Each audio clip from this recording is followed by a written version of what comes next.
difficulty streaming.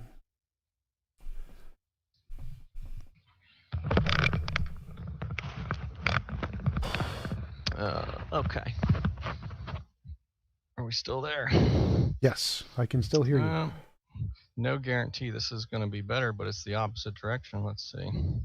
Wow. Well, I always set up in my basement, so come to me. Let's see.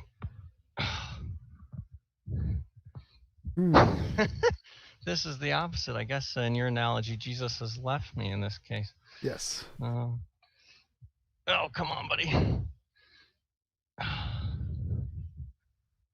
So, how many debates have you done? I think I have 500 and something videos on my YouTube channel right now, so around that. Okay, because probably everything you do, you put on your channel. Yeah.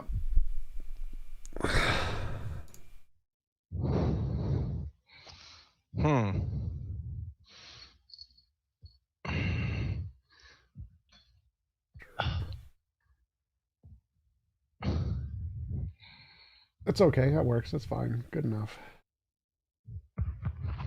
Fantastic. All right. Looks like we are live. Benjamin, thanks for coming on. Appreciate you taking the time to have a conversation with me. Would you mind telling us a little bit about yourself before we get started? Sure. I don't have a very good lighting setup, so I'm currently sitting halfway in the dark. So bear with me. I am, I guess for the purposes of this conversation, I'm a creationist. I lean certainly towards young earth creationism. I am a non-denominational Christian, so I don't claim to Methodist or Baptist doctrine particularly. And anything that I discuss, I typically come at it from not a pure presuppositional view, because I do think we need to be a little bit open to discussion. But I certainly lean that way, because from my perspective, if we're going to take God out of the discussion, then it makes certain things a lot less reasonable. So by keeping him in the discussion, it makes sense, because if he is reality, if he holds reality in his hand that we know of, then it would make sense that he's interacting with it and he's part of it. So taking him out of it would make it a lot less coherent. And then I guess from a professional background, I do building automation, a little bit of programming, a little bit of graphics, work with industrial equipment, work in hospitals, labs, different areas like that. And then from a ministry standpoint, I help in youth ministry at our church, and I am on a board for a summer camp. So I kind of help with programming for that summer camp. And I think that probably sums me up pretty good for this discussion. What do you think? Cool. I'm an atheist, which means I believe that naturalism best explains everything about the universe. I don't think there's any evidence of a God. Could you tell me some of the reasons that you think creationism is supported? And I'll tell you my reasons, what I think about those, and I'd like to hear your thoughts on my position. Oh, by the way, we have like 6 comments that someone with hair this good could not be wrong. Well, I'll surprise you. Watch me be wrong. So regarding, I cannot hand you a piece of empirical evidence that's going to say, well, here's creationism, boom. Such as, take the young earth argument, for example. I don't think there's empirical evidence in the sense of, like relating to gravity. We can drop something falls. We have a theory for that called gravity. That's how we explain what we're seeing. That's empirical, it's happening. But as far as explaining the age of the earth, we run into some difficulties in that discussion with what we can actually tangibly hold and do.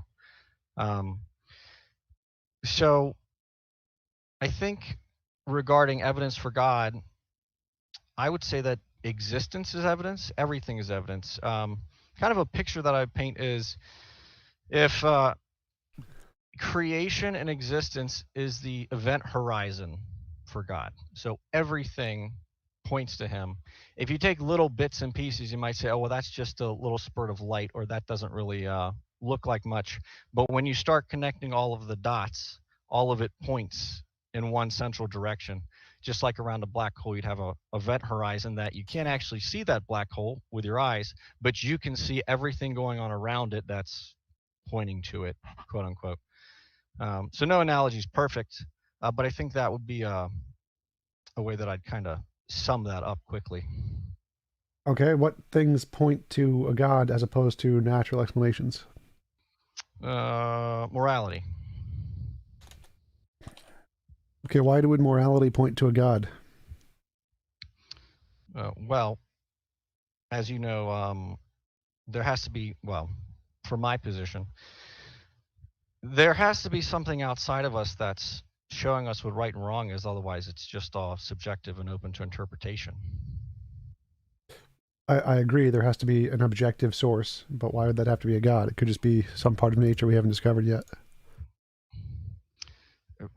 Coming at it from my view, though, creation is it's or nature. Did you say nature? I assume you said nature. Nature would probably be interchangeable with my word for creation. Everything that God's created, which encompasses the cosmos, Earth, us, individuals, personalities, minds, outside of himself, obviously. That creation can't create itself, and something can't dictate itself from outside of itself. God is outside of space, time, matter. So Well, he's not it bound by seems. us. Sorry to interrupt, but it seems like you're going into a separate argument here. So that seems to be more like the cosmological argument. But I was just from the morality standpoint. Why would a god require? Why would you need a god for morality? It seems like morality could be a law of nature or something in nature. Why would you need a god? Well, for it to be objective, there has to be an objective standard for morality, unless you want to argue subjective morality. But Well, no, I and I agree. believe you do too. Yeah, you agree it's objective. But I mean, like laws of nature are objective. Laws of physics are objective. Math is objective. You can have things that are objective without a god just fine. Well, I don't think there's any way to explain objective morality outside of that. Law of physics. I don't think that works. Well, I mean, so the first problem is the fact that you don't think there is another way to explain it is an argument from ignorance or an argument from incredulity. It's not actually evidence for your case. It's just meaning you can't understand how it could be otherwise, but that's not actually evidence your position is true. It just means you can't understand it. Mm-hmm. Yeah, no, I fully agree. But physics, the ways that we describe stuff like the theory of gravity, gravity is something that applies to everything all of the time. And we cannot reject gravity. We can't make the choice for gravity to not affect our lives. But we can make the choice for our conscience to stop affecting our lives. In fact, biblically, God allows those who want to harden their hearts to be hardened. If you take Pharaoh, it seems like in the first couple plagues, Pharaoh was making the decision himself. And then as time went on, his heart became so hardened, it became a natural thing. And then there came a point where God's judgment was on him, and God was actually just either hardening it himself or saying, Pharaoh's so far gone, I'm going to pull my natural grace out of this situation. He's not going to be able to unharden his heart. Okay, so it's like it seems like your argument is like saying if electromagnetism is a force in nature, then everything must be affected by an electromagnetic field, which clearly that's false. Some things have an electromagnetic field, some things don't. So laws of physics don't need to affect everything, they just need to affect certain things in nature. So like there could be another force that's weaker than gravity that it's there, just doesn't it's not strong enough to force us to do anything. And there could be a force that's strong enough that can give us an impulse, but not strong enough to force us to abide by that impulse. So I'm not seeing why that would be a problem at all. That's just many of the forces don't literally affect everything. Yeah, but then you'd have to have a physical, we have a physical explanation for what makes things stick to the earth. We call that gravity. We don't have a physical explanation for what makes things moral. What makes things objectively moral? We can if we even wanted to argue there's a naturalistic explanation for the mind, we're just moist robots and whatnot, um, we could, but that wouldn't make things objective. That would just make things subject to whatever that robot's programmed to do. Not quite following. So, like, we can make up an explanation of why physical things make things moral, just like people can make up an explanation for why God makes things moral. There's obviously no scientific evidence that indicates either one of them. So it seems like we're on equal grounds there. The theists have made up an explanation of why they think God makes things moral. I can make up an explanation of why I think a law of physics makes things moral. But neither of those are more supported. They're just stuff we're making up. So it doesn't seem like we have any difference between the hypotheses there. And so it doesn't seem like yours is any more supported. It seems like your idea that only God could account for morality is just that, just your idea.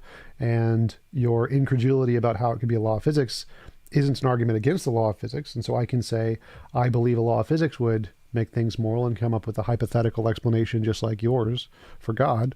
And it seems like we're on evil footing. So I don't see why that would be any, it doesn't seem like you've provided any evidence of why the God hypothesis would be more likely or more plausible on to explain morality. It just seems like that's the way you imagine it to be. Well, from the Christian worldview, God is the standard of perfection. He's the standard of morality. He's the standard of righteousness, justice. So we do have an explanation, but to the same way that I say I don't understand this, similarly, you're saying, well, I reject the idea of God, and so we don't need God, and you're rejecting the idea of God. Not exactly. So, like, just like you said that in the Christian worldview, God is the standard of morality, I could say in the Platonic worldview, the Platonic object is the standard of morality. So those now have equal grounding for objective morality. You say you don't understand the Platonic object of the law of nature. I say I don't understand how God works. So I don't think God works as a basis of morality at all. It seems incoherent to me. And so it seems like we're on equal footing. We both have something we claim counts as an explanation, and neither of us can, like, it doesn't seem like you can answer any of the greater questions. Like, the reason I would think that secular models are better is because in the field of morality, there are many questions that we have to answer. Like in the field of physics, there's very specific questions about the fine-tuning, the energy density of the universe, perturbation density, and you have to be able to answer those questions to qualify as having a real model of physics. If you can't answer those questions, you don't have a model of physics. In morality, there's the same thing. We need to answer moral intuition, moral progress, the moral dilemmas, the moral paradoxes. And if you can't answer those things, well, then you don't have a model of morality. My model can at least answer those things. It doesn't seem like your model does. It just seems like you're asserting that you have something you've imagined to be a basis of morality. And I can just do the same thing. I can just, okay, I've asserted to have something, I have a basis of morality. So I'm not seeing any reason to think Well, that yours is better here. So I wouldn't pose it as my model, because my aim is to say that I'm coming at it from, again, a biblical worldview. So really, it's God's model. Well, but just to clarify, when I say yours, I just mean theists versus atheists, so not you in particular. Sure. Well, the problem with that is that theists can have open disagreements about pretty basic theological concepts, and so one of us has to be wrong. I mean, you can take any example you want. Is it okay to smoke marijuana? I mean, you can make a biblical case for or against it. There could be a certain time for it. There could be a certain time not for it. There's only one right answer. That's what makes it objective. The fact that we can disagree means that everyone has the ability to be wrong. One of us has the ability to be right, but we cannot all be right. Sure. But I mean, I would also. My question was, sorry. Just to clarify. So my question was, how is a theistic model of morality where it's grounded in a God more plausible or more evidently supported than an atheistic model of morality where it's grounded in the law of physics? Because there are specific sets of problems and things you need to be able to answer in the field of morality to count as a model of morality. The secular models can do that. The theist models don't. So in that case, the atheist model seems better, but it seems like the only positive evidence you've provided is that you can't imagine it, which works equally as well for the atheistic model. So that's based on the evidence you provided, the atheistic and theistic model are on equal grounds. Well, I would say, sure, I don't know all the atheistic models, I suppose. But from the theistic model, specifically the Christian model, God's the basis for the objective morality. And I don't mean that, oh, well, we think that God is this or we think that God is that, but God actually is the objective thing. He's the standard. Whereas I don't think that morality actually can be summed up in physics. And I say I don't think that because it doesn't seem logically plausible to me. So if you want to explain your end of it, you can, but God is the objective standard. He is what says right is right, wrong is wrong. He's what it's based against. Because he's outside of his creation, he has the full authority to be that standard. He, by necessity, would be that standard. So, it seems like you're saying you can't understand how it doesn't work, and in your worldview, this is how it works, and you understand that, and you seem to be claiming that that's evidence that your worldview is more reasonable. Now, obviously, anybody in their own worldview is going to say, my worldview makes sense to me, and your worldview doesn't make sense to me. And so it seems like the only evidence you provided is that you subjectively think this one makes sense, and you subjectively don't think the other one makes sense, which isn't actually evidence. So, like, I can say, the God model makes absolutely no sense to me, none whatsoever. Sure. So it doesn't seem like that could work. My model makes perfect sense to me. So I've just provided the exact same evidence for my model as you did for yours. So ours is on equal footing. So you need some kind of objective metric or some criteria or something that the God model can do better Well, than the atheistic model. Oh, probably. I'm giving Matthew, thank that. you for the super chat. Really appreciate it. I'm giving that. The objective standard for my model is God. That is the thing that you compare everything else against. What he says is right is right. What he says is wrong. Um, and that's the standard we're going against. Now, if we have to be careful because we can say things like, well, we're built in his image and God has written his law on the heart of humanity. I think you can find that in Romans pretty clearly. It's written on our hearts, as well as you can trace certain common threads of morality through society through all of time. So if we have a creator, that works, and that's fine. You could posit another explanation if you want, but that doesn't mean that it's a better explanation. But to the same degree, we have to understand that we are going to have exceptions to the rule of because we're built in God's image, we'll all have this common morality because creation has been blundered by sin. Sin has a negative effect on everything, from natural consequences that hurt people to internal personal consequences that hurt people, including themselves, to any other, to war, to political consequence. I'm Sin lost. invading. So What's up? I'm lost. My question is why is the God explanation better than the natural law explanation? That's like how do we determine one is better than the other? Not, I mean, obviously you saying in your worldview you think this isn't a way to establish which one's better, because in my worldview mine is established this way. So that doesn't give us a way to establish which one's better. So my question is, how do you establish which model of morality is a better model or a worse model? Well, which one better supports a genuinely objective standard of morality? What do you mean by genuinely objective? Because from my perspective, objective means true, independent of opinion. So laws of physics are truly objective. So if it's a law of physics, it's objective. Well, yeah, but that's just saying if. I'm not saying if. I'm saying God is the standard. Well, So if God exists, God is the standard. If the law of physics exists, the law of physics is the standard. So how do we tell the difference between which is better? Well, right now we're just approaching it from the think tank approach. There are other ways you could test it is, what does God say? And if I apply X and God says, well, if you apply X, Y will happen. Will Y happen? That's a way you could test that. Sure. I'm not sure that necessarily. What would be I'm not X sure and that Y? Well, for example, if you God will give you, he says that he'll give you peace that surpasses understanding, if you depend on him, if you have faith in him, if you trust in him. And I think if you do that genuinely, he will. Now, there could be a season, such as when Job went through it, that And I believe that that's in Proverbs. So Proverbs cannot be used as universal 100% applications. They're proverbs. They're general rules. Well, So how do we measure that? How do we measure that if you have peace greater than understanding? Is it like serotonin levels in the brain? Can we measure it with an fMRI? Like, how do we tell that you're actually right and that you have, or that a Christian in particular has this peace beyond understanding more so than atheists? Because if atheists have a better peace level, well, then that disproves your hypothesis. So how do we show with like fMRIs or brain scans, how do we show that this is actually the case? Oh, I don't think you need to do fMRIs or brain scans. I think people could just apply it. But do you I think you've debated Nathan Thompson, right? Yep. Yeah. Um, that's always a fun time.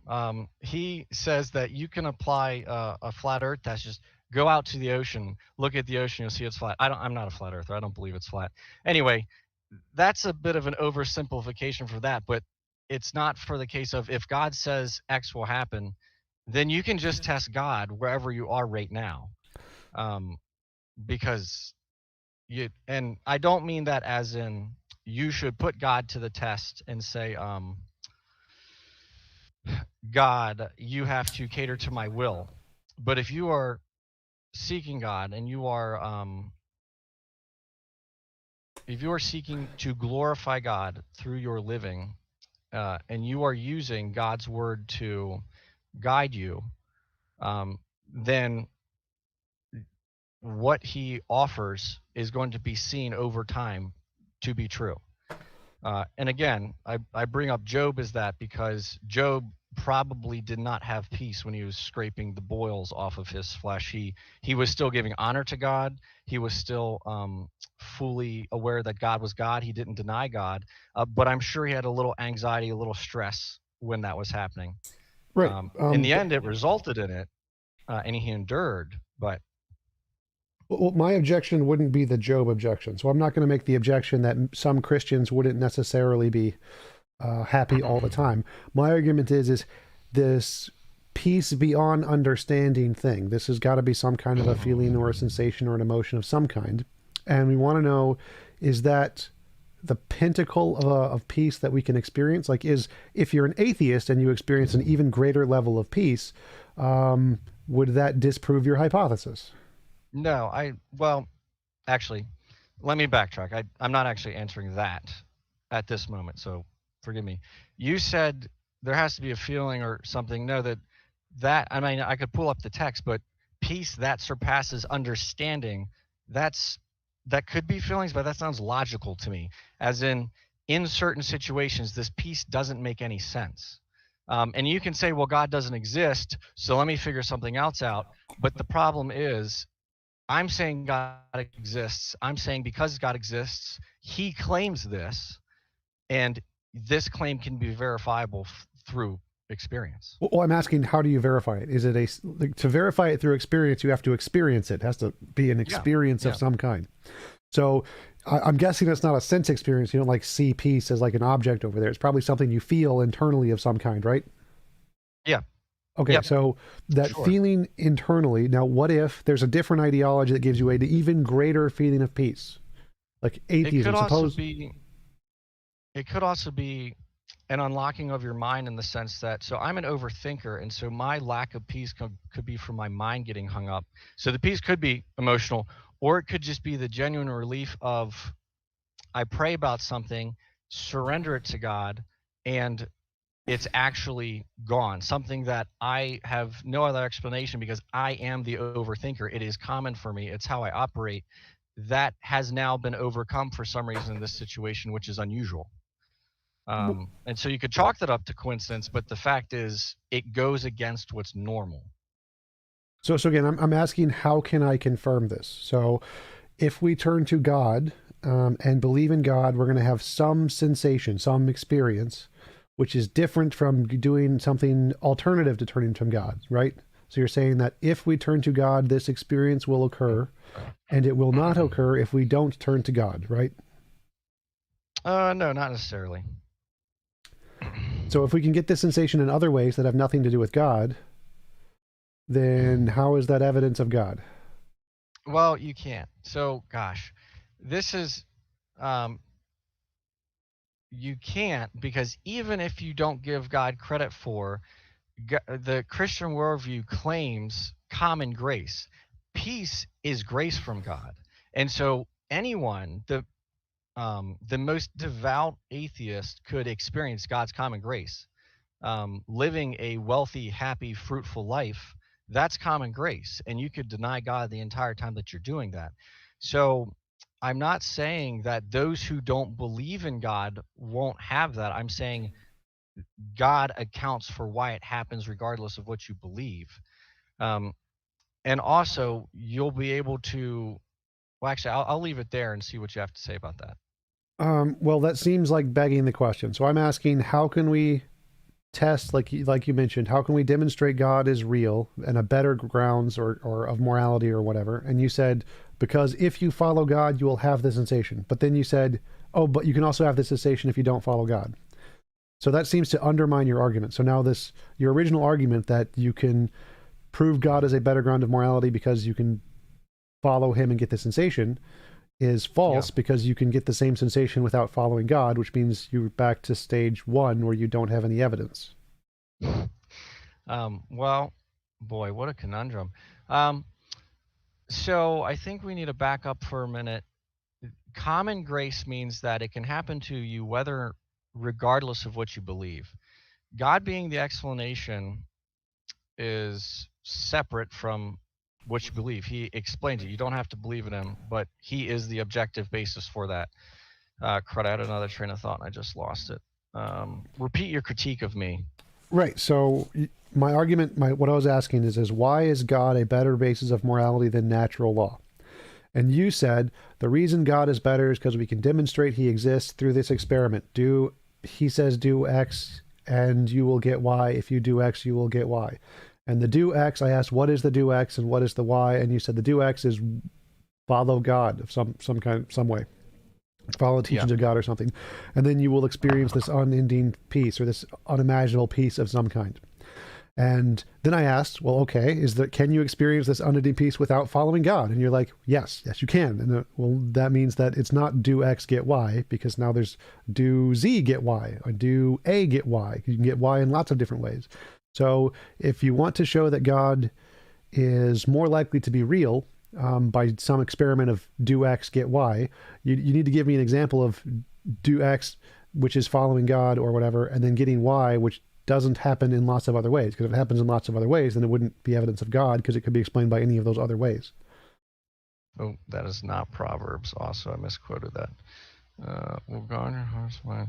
So, unfortunately, I may have taken that passage a bit out of context. But I'm not the peace is not a peace that's one never ending, because I think that would go against my Job argument, because as common as grace is, unfortunately in this world, sin is equally as common. But the part that's surpassing understanding, that um, again, that's a logical. I would say that that's a logical approach. It doesn't mean that you necessarily get a feeling, but you understand that the peace you're getting doesn't make sense per any other situation. And I will say, I did take that out of context, so perhaps we should move on from that verse, because it's in Philippians, not Proverbs, and it looks like that Paul is actually speaking to the church, as he's saying, the peace of God, which transcends all understanding, will guard your hearts and your minds in Christ Jesus. So if we're depending on Christ Jesus, then we will have a peace, and I can attest to that. That does surpass understanding. That doesn't mean we're not going to have valleys, because my sin, which is ingrained in me, unfortunately still gets the best of me at times. But I still do have peace that surpasses understanding, very obviously at times, and other times I'm not paying attention to it, so it really doesn't help me. Okay, so the question is why is God-based morality better than secular-based morality? And I don't think you provided any reason why one would be better. Like, if I say, why is a hammer better than a screwdriver? Well, I can use a hammer to hammer things. I can demonstrate it's a tool that is more effective for more things or whatever. So you need to demonstrate that God-based morality is more reasonable, more plausible, can do more things than secular basic ethics. Some give me some method or some criteria to show that God-based morality is a better thing to believe than It secular-based morality. it has an objective standard. It doesn't matter what you think; it's objective. So does the secular morality. So that doesn't work. What else? What is it? Let's talk Law about of that. physics. That what is the law of physics? It's a field. Like laws of physics describe fields that exist. There's a moral field, like there's a gravitational field. Right, but we can explain gravity. Explain how a moral law of physics works. Exactly the same way gravity does, except with moral principles. It just goes throughout the universe. Like what is the difficulty here? That gravity's you cannot decide not to adhere to gravity, but I, you I can already I decide already to. addressed that. Remember before, like electromagnetism is a law of physics, but your argument is that, well, if it's a law of physics, everything must have an electromagnetic field. That's false. So no, it doesn't need to affect everything that way. That's false. It can be weak enough that it doesn't force you to act and still be a law of physics. So that doesn't work. Well, so is it sure? But if you have a magnetic field that's strong, is at a certain point a certain strength, then anything at that point will be affected by that strength. It's all at the same point. If it So has are an you saying electromagnetic field. sure, yeah, but still that I'm comparing apples to apples. I'm not saying you can take a piece of plastic and do that. I'm saying something that is attracted to that will be equally attracted to it if it's in that same spot, if it's compared to that same standard. Yeah. Right. You can't do that with morality, because what's the standard of morality that's binding people like that magnetic field binds anything in that spot? The physical field of morality. It's a field. So it's a field like gravity. There's no problem here. This is pretty easy to understand. Well, no, it is a problem because there's a whole theory that explains how gravity works to the best of our abilities, but you're just saying there's a field, so that's as good as me saying there's a God, but then it could be Zeus or anything else. But God is, by definition, perfect, unchanging, and because he's perfect and unchanging, he can be the standard because he's So perfect and unchanging. so the field is perfect and unchanging by definition, so it can be the standard. Yeah, but it's a field. Yep. But Which is better than a a god. field, but it's it's a not. better candidate for perfect and unchanging than a god. No, because a field is a field. God is God. Yes. You're not comparing apples to apples. You're comparing apples to oranges. That's like saying, well, a rock is unchanging. Okay, you could say a rock's unchanging. That doesn't mean it is. God is by definition unchanging. I can think of lots of fields that can change. Fields are not by definition unchanging. Well, God I can think is. of lots of gods that change. Gods are not by definition unchanging. So definitions aren't an argument here. Definitions are the way you think of things. Definitions aren't binding. They're just the way you think of things.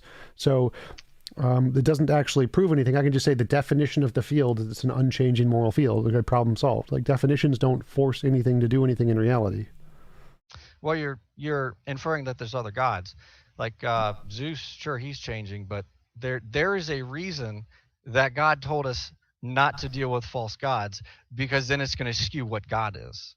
And so humanity has really gone head over heels over the false gods thing, and so it's very easy to get confused. I don't think I'm you're talking following. about I don't think you're following it. So you've made up a god. ditto. You have an imaginary friend named God, and you think it has these properties. Now I can make up a different imaginary friend with different properties and call that a god, and those are equal. They're exactly the same. There's no more, one's no more better than the other. So my definition of a god of Zeus is equal to your definition of a god as Yahweh. They're both just things we've made up. There's not evidence But it's true. Zeus and Yahweh aren't compatible. They're completely different entities in their existence. Zeus has characteristics that Yeah, yes, it has are a different made up definition than your made up definition, but they're still both made up definitions. uh, yeah, but that one's not rational against what we see in reality. God being an objective, perfect source, it is rational. It's a rational line of thought. Wait, okay, so you said it's not rational in what we see in reality. No, I'm not seeing the difference here. Yep. Like both are made up, both are false. All the evidence Let's indicates take who is the god that rode in the chariot that pulled the sun across the sky? Helios. Right. There's some problems with that analogy. It's a god that's a chariot that's pulling the sun across the sky. Yeah. None of that happens in reality. A Yeah. perfect omniscient God who's outside of our universe We don't. That Could doesn't work happen with in reality reality. either. How do you know? The same reason we know there's no Helios pulling the sun. There's no evidence of it. That we can test that by looking at the sun and saying, is there a chariot pulling it? How do you empirically test if God exists outside of our physical universe? Well, it seems like you're making an argument from ignorance here. It seems like the Helios could be invisible, or it could be outside of our known laws of physics. Like the fact that we don't see it doesn't prove it's not there. So saying that we don't see it is not an evidence that your God is correct. It's like saying, oh, look, there are 10 axles. The first 9 are broken, therefore the 10th must work. Like, obviously, you understand that that's false, right? Like, if I have 10 car axles and I look at the first 9 and all first of the 9 ones are broken, does that prove that the 10th works?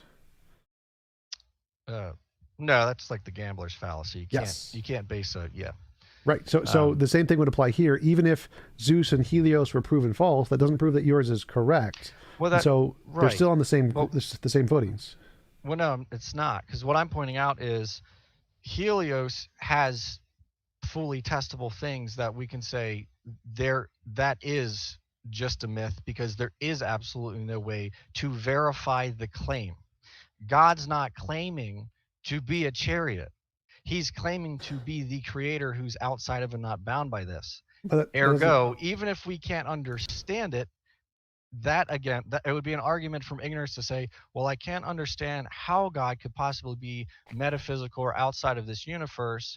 Ergo, God can't exist because I can't understand that. That's also an argument from ignorance. well, no. So again, you're assuming that Helios predicts to be a physical thing that we can physically see, which it does not. It does not predict that. No, none of the Greek gods say that they're made of particles that we can literally see. In fact, they can be invisible whenever they want to.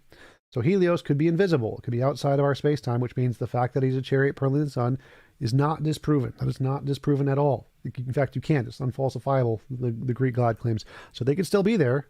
We just can't see them because they're not physical things that we can interact with. So they're the same kind of thing. Neither has been falsified. And this is, again... How do we know Helios claims to be a chariot? Like, the same reason Jesus claims to be a sword. But the claim, okay, so let's take the Helios one. That's fine. That still works in my favor because Helios claims to be a chariot. So it's like, well, okay, that's great. He's on a chariot. What can you, or beyond the chariot, yeah. What can you do to show us that? Nothing. Nothing. It's outside of our known physics. Sure, but the claim that is being made by Helios is not verifiable. The claims that are made by God are verifiable. Like what? I think you're going to be limited if you think that we can understand everything from a physical premise. I think what you said is really great there. So if you say, if there are some verifiable claims by God, that would be great evidence. That would give us something to work with. What are the verifiable claims by God?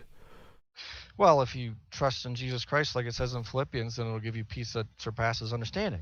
Well, right, but that's not a testable claim because you have no way to falsify it. So that's equally as unfalsifiable as the Helios claim. Because, like as I said, if that same sensation can be caused by atheism or not God, then that isn't a verifiable claim. You can't verify this because there's lots of different ways to cause that. Yeah, but I can verify that claim. You could then claim, oh, well, if you go and you smell a trash can, then you'll get the same thing. Well, I can test that. If I smell the trash can, it's probably not going to happen. But I can tell you from personal experience that it does happen. Again, understanding the full nature of sin and whatnot imperfectly. But the claim is consistent, and I've tested that in my own life. You could test that in your own life too, which obviously would require a lack of atheism. And anybody else watching this could test that. Well, that's again an anecdotal fallacy, because even if you have a mental experience where you have this sensation, if someone else has that same mental experience from a different belief system, a different God, non-God, watching football, then that proves that sensation is not unique to God. It's something that anybody can get with a variety of different causes. So in order to verify your claim, it can't just be your subjective experience. You need some way to show this is the sensation in the brain. Here's how we can measure it. It only occurs in people who believe in God. You need something more to show that it's not anecdotal. It's not just something in your personal subjective experience, but something that we can actually verify. Because if your only claim is that if you worship God, you will get some strange sense experience that you can't explain, everybody gets that from every belief. I could say if you worship football, you'll get a strange sense experience you can't explain, and that will be true. If you worship potatoes, you'll get a strange sense experience you can't explain, and that will be true. People get strange sense experiences they can't explain all the time. In order to make this actually evidence that is actually a confirmable cause and effect relation, you need to show here is the sensation we're having in the brain. It can only be gotten through this methodology, and it's not just a random sensation that lots of people get all of the time. Because if it is, that wouldn't be evidence. It'd be like if I said, if you pray to God, it will rain within the next week or whatever. And you could pray to whatever, it's going to rain in the next week, regardless of whether or not it's you pray to God. So if you can't show an actual correlation between the God belief and the sensation, it's just a sensation people get at a random interval, regardless of their ideology, random chance kind of a thing, then it proves it's not evidence of a God, which means you have to demonstrate that this sensation you're getting is causally related from the God belief and not just something that happens by random chance. Well, I don't actually think that that line of thinking works, because you can have two separate causes for something that don't invalidate each other. Such as if I'm hungry, I can go eat a sandwich, or I could go get a feeding tube and have things fed through that. One is me literally eating a sandwich. The other one's me being fed mush through a feeding tube. I will still get full from both of those in this experiment, or in this hypothetical. But Right? that doesn't mean that because I can get full from a feeding tube, eating a sandwich is not feasible. Correct. So I one, agree. one example that I would use is, and this is a pretty serious topic. Take depression, for example. There are people who suffer from genuine chronic depression, and it is a blessing that we have medical intervention. And I would never, no one should ever condemn using medicine as it should be appropriately used for. But that being said, I think there's a great deal of depression that we invoke on ourselves. That's not what I just said, because again, there are things outside of our control. Um, there are things that we can do to put ourselves in a state of depression, and God says, well, if you depend on me, you won't have to struggle with that, because the thing you're struggling with is something that's contradiction to me. So if you keep picking that thing, it's going to keep affecting you in that way. But if you pick me, that burden can be taken away. You could simulate that same effect by becoming dependent on antidepressant. Um, so I think that those are two things that could do a similar thing, but the antidepressant in no way disproves God. Um, right. So the argument here would be is like, imagine if I said, I'm going to prove the spaghetti monster exists, and my proof the spaghetti monster exists is that the sun rises tomorrow. Well, I mean, that's not proof the spaghetti monster exists, because there's already a natural solution that explains that. So if you're trying to prove something new that we don't have evidence for, you need to provide something that doesn't already have a natural explanation, because if it does, then that wouldn't be evidence of your hypothesis. So it's called, like if I said, I saw a dog, that's reasonable to believe. If I said I saw a unicorn, that's not reasonable to believe.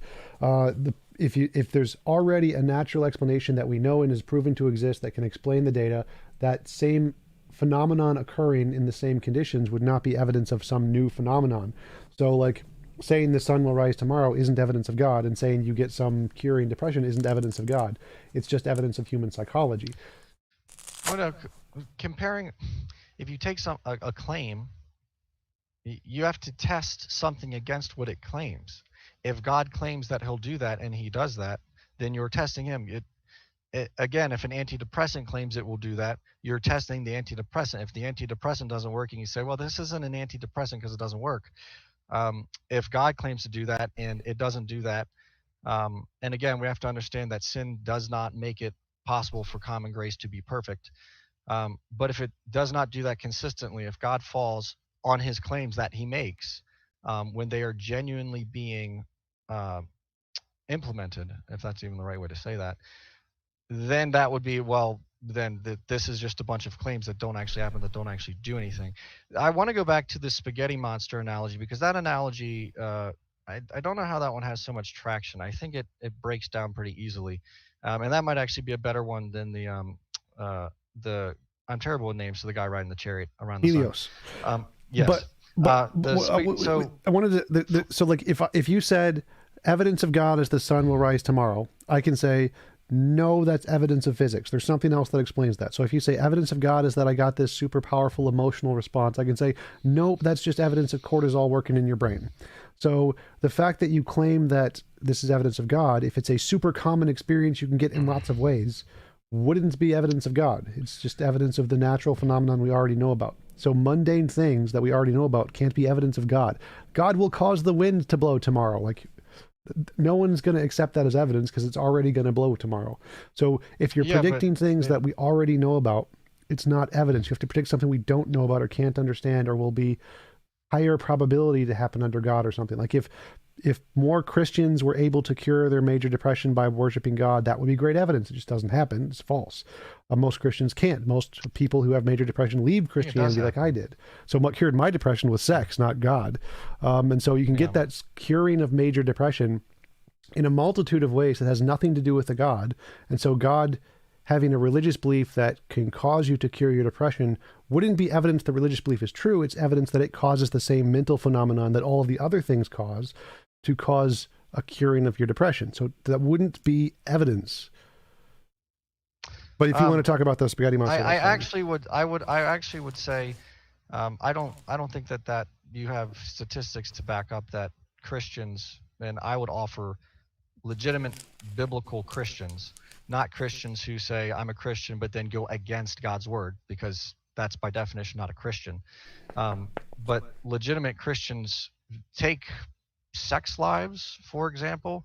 Um, I'll have to look it up, but I think there was a study done that showed that Christians were genuinely more content in their sex lives with their spouses than secular people were.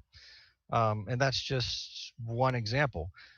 So I would argue that, again, holding Christians to the claim of Christianity, Christians are probably less depressed than secular people are in general. I would absolutely make that claim. Now, what resource you're going to use? If you use a secular resource, well, then we can claim, okay, well, a secular review said, of course, they're going to go against Christianity.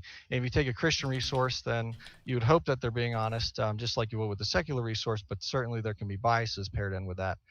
Um, so I don't actually know how statistically we can prove that, Oh, we but each can. There's individual person, like I said, Well, statistically, we can do can that prove that. There's themselves. tons of studies on the effects of religiosity and non-religiosity and the effects on society. And there's a Pew Religious Forum survey thingy that compares the different outcomes of more secular to less secular states in America.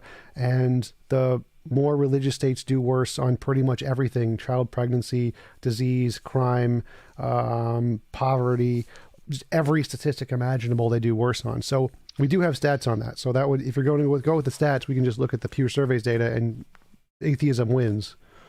Well, yeah, but I like Pew. I think Pew does a pretty good job at being unbiased. I appreciate them. They're not perfect, but what does religious mean? Because Um, Christianity, it certainly is not just religious, because there's a lot of religious people claiming Christianity who are religious, but I would not say that they're Christian simply based on the biblical passages God has given us to kind of know who you're talking to, kind of thing. right. That seems like a no true Scotsman, but you can go based off of any statistic you want. Like if you want to pick the criterion of adheres to this set of passages in the Bible, you're going to get the same result. So it's church attendance, the people who have conviction in God, the more people who pray more often, like the 5 times a day. They were comparing it to all religions, so it was they did each religion separately. So Islam was one of them.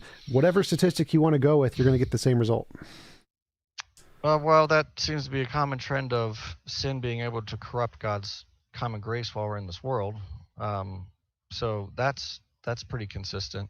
But I would say that yeah, you can't take a religious action and say, okay, that's someone who believes in God, because Jesus openly condemned the Pharisees for fasting and showing how much they fasted, and for praying and showing how much they prayed, and for donating and showing how much they donated. I mean, they probably gave and prayed and fasted more than most of the people around them, but at the end of the day, the Pharisee who was talking about how good he was in the temple was that much less pure than whoever was the beggar or the tax collector or whatnot next to him.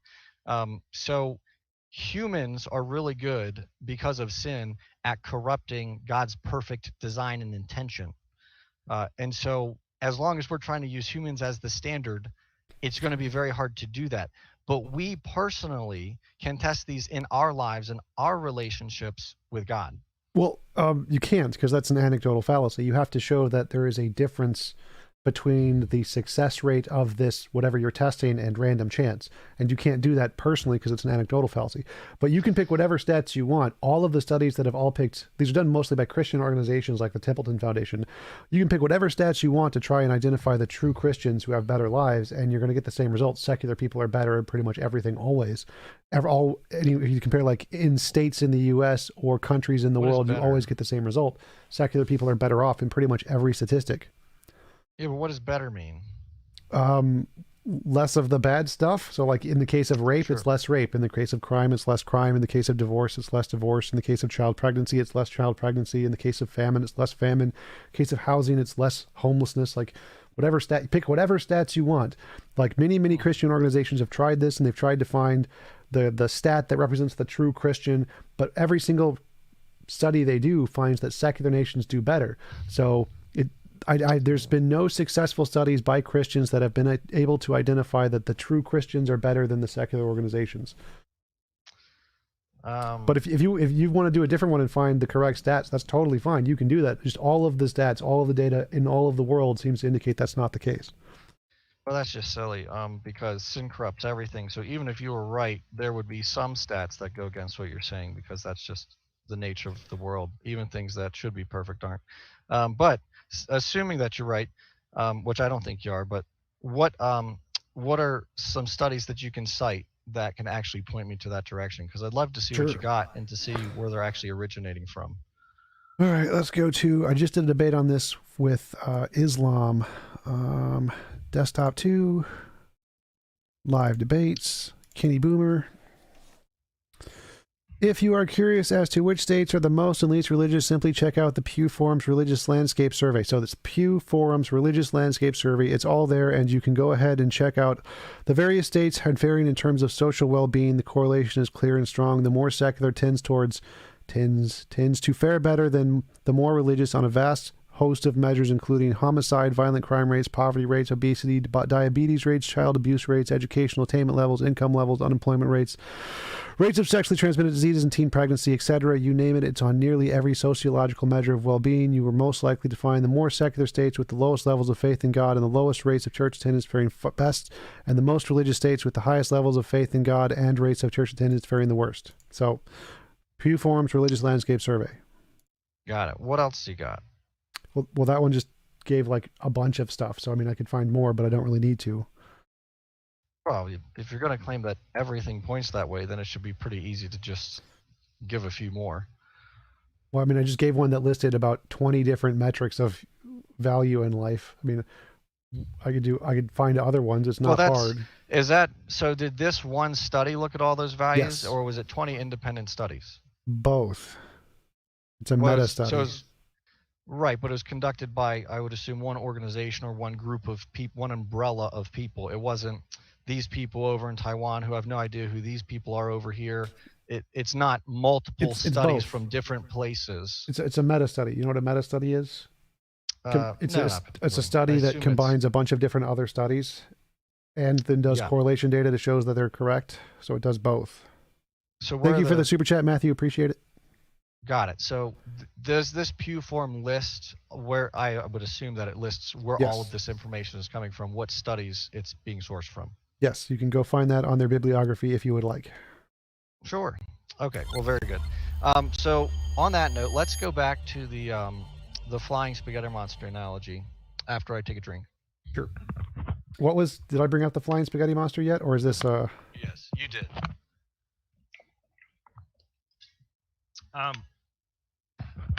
So one big thing that I think we're missing here, and this is why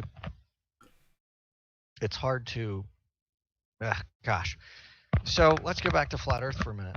Well, could you tell me what the context of the flying spaghetti monster analogy was? Because I don't remember when I used it.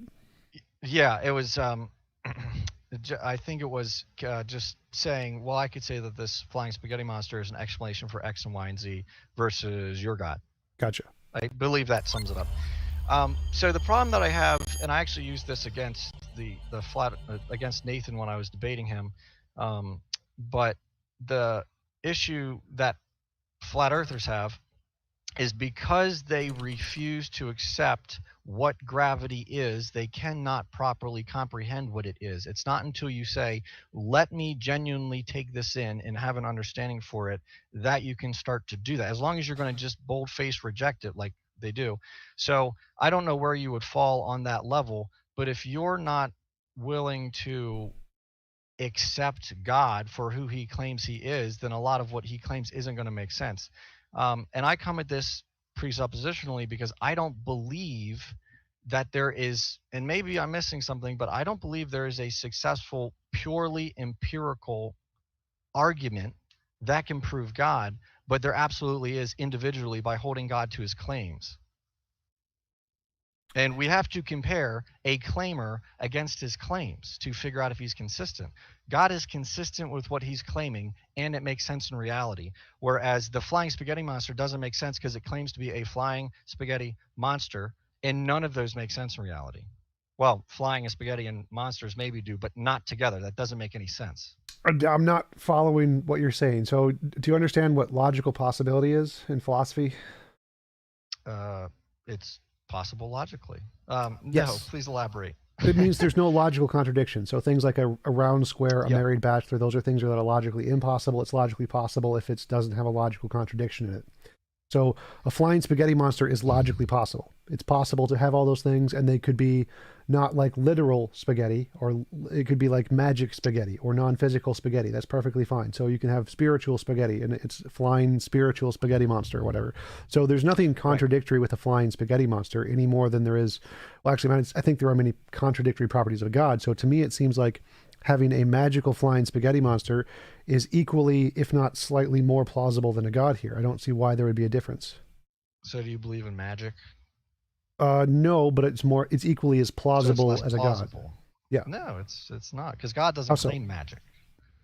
He claims to be God. He's omnipotent. That's not magic. That's omnipotence. I don't see the difference between a spiritual supernatural realm and a magical realm. Like those both seem to be equally as plausible here.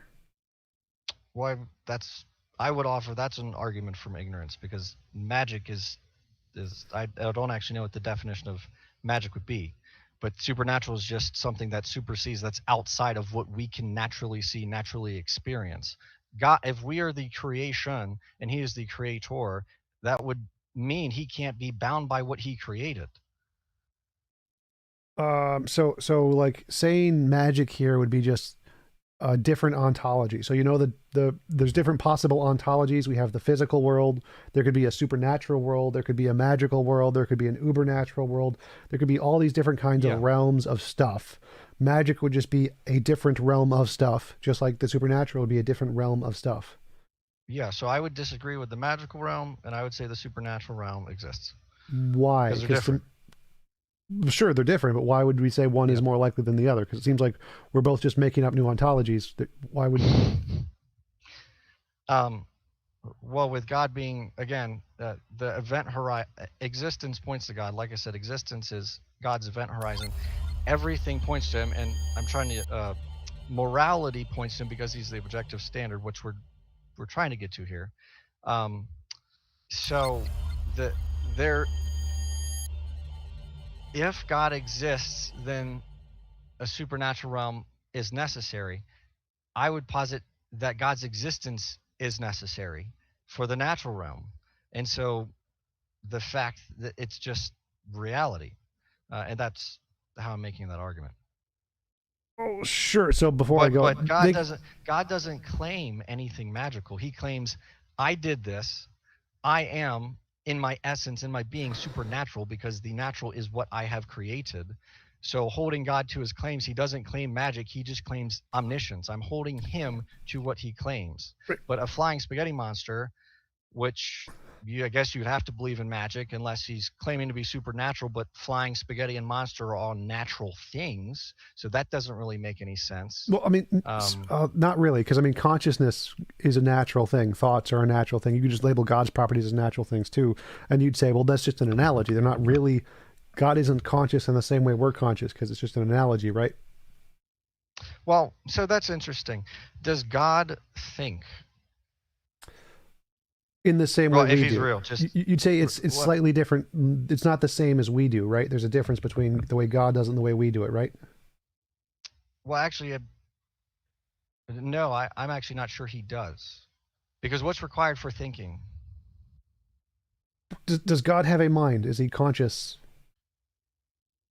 Um, I think that's the best way we can explain him. But I'm trying to get somewhere with this. What, That's the what, best way we can explain. Can God change his mind? I It don't would I be a don't mind if you can change his mind or not. I'm just trying. There's a few points I wanted to bring up, and so one of them is God is conscious, but not in the same way we are conscious. Right? There's a slight difference between those two, between the way we're conscious and the way God's conscious. They're not the exact same. well, I would assume so, but I'm not able to study God's Right, consciousness. right. That's But fine. That's fine. So, what we so can study wait, wait, wait, is wait, wait, well, wait. So, hold up. So, yes, I agree that there is some difference. There must be some difference between God's consciousness and we're conscious. But we use the same word consciousness for both because it's the closest we can get with our language. The same thing could apply to the flying spaghetti monster. It may be analogous to our spaghetti, but not literally our spaghetti. So your argument that the word spaghetti and the word flying and the word monster must necessarily apply to the way we understand them exactly would be like if I said, if you're saying God's conscious, he must be exactly like the way we're conscious because that's what the word means. That's not how it works. They don't literally need to be actual spaghetti. It can be proverbial spaghetti. But I wanted to apply. Thanks you for the super chat, Matthew and Grant. Gary Grant asked, "Can you ask Ben when did God make all these claims?" sit down. I will not sit down. Well, they're sorry, not you, my dog. Um, okay, that's fine. Come on. In Scripture, he makes all the claims that we know of in Scripture. Okay, I think he's my asking if dog you're like a is. young Earth creationist, so like 6,000 years ago or whatever. Oh well, yeah, I'm a young Earth creationist. Again, I don't argue necessarily from an empirical standpoint. That I don't want to get into that conversation because I'm actually prepping for debate tomorrow on that topic. Sure. That was just a super chat, so you don't have I'm to go. tired of thinking about young Earth creationism. But back to the No. spaghetti monster. So just like Yes. God's So, consciousness isn't like ours, spaghetti There's doesn't need a. to be I literal think spaghetti. there's a. We can agree that God is the flying spaghetti monster if we can change definitions such as if instead of flying you mean omniscient, and if instead of spaghetti instead of literal spaghetti means omnipotent, and instead of literal monster it means omnipresent. If we change all the meanings to mean God, well then we've got God. We just call him the flying spaghetti monster. But if we call it flying spaghetti monster, but it actually has all the attributes of God and no attributes of spaghetti, then we're still talking about God. Just like you can call gravity Bahajapash, and I can call it that all I want, but it's still gravity. So Right, if we we're not. start saying this, if we start saying the flying spaghetti monster has all these attributes that are God's claimed attributes, it seems like we're calling him God. We're describing God. We just don't want to call him that. So that's not what I was saying. So I was saying that just like in the Christian worldview. So if you say God is conscious and we are conscious, and that's the same word, but they mean slightly different things, right? They don't mean literally the same thing. If we say in the Maybe slightly. Pastafarian worldview, they say it's a spaghetti monster, a flying spaghetti monster, but the word flying and spaghetti don't mean the exact same thing as they do here. So they're similar, but not exactly the same. They're not describing God. They're not using omniscience, omnipresence. It's literally just magical spaghetti. It's not non-physical spaghetti. It's still spaghetti, but it's non-physical magical spaghetti, and it's non-physically magically flying, and it's a non-physical magical monster. But it's So still all a you're non. doing, What? so all you're doing is taking the physical thing we have and adding magical to it. Yes. So it's just like you're taking consciousness and adding some new properties to it to make it like God. We're just changing it slightly, so it's analogous. Well, no. So you might have to fully reformat a definition. For example, when God wipes out the earth with Noah's flood, it says he regretted making humanity. God does not have the ability in omniscience to regret, but that is the best way he can convey what is going on to humanity, because we have no idea what it's like to be omniscient. Right. And so that's when he says regret, it's actually not regret. Like that meaning would change completely, but it's how he's describing what's going on to us. So it's not regret plus magic. It's actually him expressing himself in a way that doesn't mean literally regretted. So it's not literal spaghetti with magic sprinkled on top, just like it's not literal regret with magic on it. It's a full different definition. Right, exactly. So magical flying spaghetti is just the best analogy the flying spaghetti monster can give us to try and help us understand his magical realm and what he's made of. Right, but that's why I don't believe in the flying spaghetti monster, because it's the flying spaghetti monster. That has that if the flying spaghetti monster can offer a a perfect and an unchanging basis for morality, then it is God. We're just calling it the flying spaghetti monster. But if it can't do that, then it is certainly not God, because that's what God claims to do. Well, again, it seems like you're presupposing there's only one way God could be, and that's false. You can have there's many different ways an omniscient being could be, an omnipotent being could be. There's like there could be one that Well, only not wants what? you're presupposing that there's that God isn't real, because if God is objectively one God, if Yahweh is the only one, then no others have the ability to exist. So you are assuming that God doesn't exist, or all gods are equal or fictional, which No. again you then are you're having the flaw you're trying to push into my argument is actually the one being exposed in yours in that basis. No, no, because all I'm using is logical possibility here. Is there a logical contradiction with an all-powerful, magical flying, magical spaghetti monster? No, there's no Yeah. logical contradiction in those things, as far as I can tell. Well, there's I guess um sure, but then let's test that. There's no logical contradiction with me being able to make my hair disappear, but there is a contradiction with reality, because even though it's logically plausible, it's not real. Like it can't happen. So Wait, there what do you is mean? no Because to me, it seems like it's equally as possible for the spaghetti monster to exist as for the Christian God to exist. So I don't see the difference between the two in this example. It well, seems like that's they're what I'm that's why I'm saying it's important that we test something against its claims. I'm claiming I can make my hair disappear. Fully logically reasonable. Okay, we'll do it. I can't. I cannot make my hair disappear. That's not something that happens. If we test God against his claims, there's no confliction with reality if we're taking God at his word, not at our assumptions about him. That's why we have to compare God to what he claims. well. It's So like if well, there's two things there. One is that I see more errors in the Bible, the Christian Bible, than I do the Pastafarian Bible. The Pastafarian Bible is pretty well grounded on science, so it seems like that's more accurate. So it seems like the Pastafarian God is more in correspondence to reality than the Christian God. And the only example that you've given of being able to test God is something that is pretty common psychological feature that you can get a lot of ways, just like the rain falling and making the grass wet. It's not really particularly good evidence. So I'm not seeing what your examples are here, because to me it seems like Spaghetti Monster's book is more in correspondence to reality and has less mistakes. The Bible has tons of mistakes and doesn't correspond to reality, and you haven't provided any way to test God that isn't something that's mundane that we already know about. if the flying spaghetti monster is the flying spaghetti monster omnipotent? Depends on which version you read. We can go with yes, sure. Why not? I don't care. Okay, well, if it's not, then it's not all powerful, which means there's things outside of its control. So how can we trust it? Wait, did you say Is it omniscience or omnipotence? omnipotent? So yeah, I I think meant it to would say be. omnipotent. Yeah, I think it would be omnipotent. Yes, Okay, would it also be omniscient? maybe. I don't think it requires that.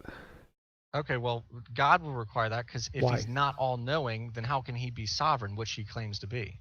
Why would I don't understand the word either of those words here. So I don't think if something's omnipotent and it created the universe, it can be God, and it doesn't need to be sovereign or omniscient. Like none of those, neither of those are Oh, I required. I changed the word. I changed the word to omniscient there Yeah, at the end. yeah, So is right, omniscient. right, So omniscient is all knowing. right.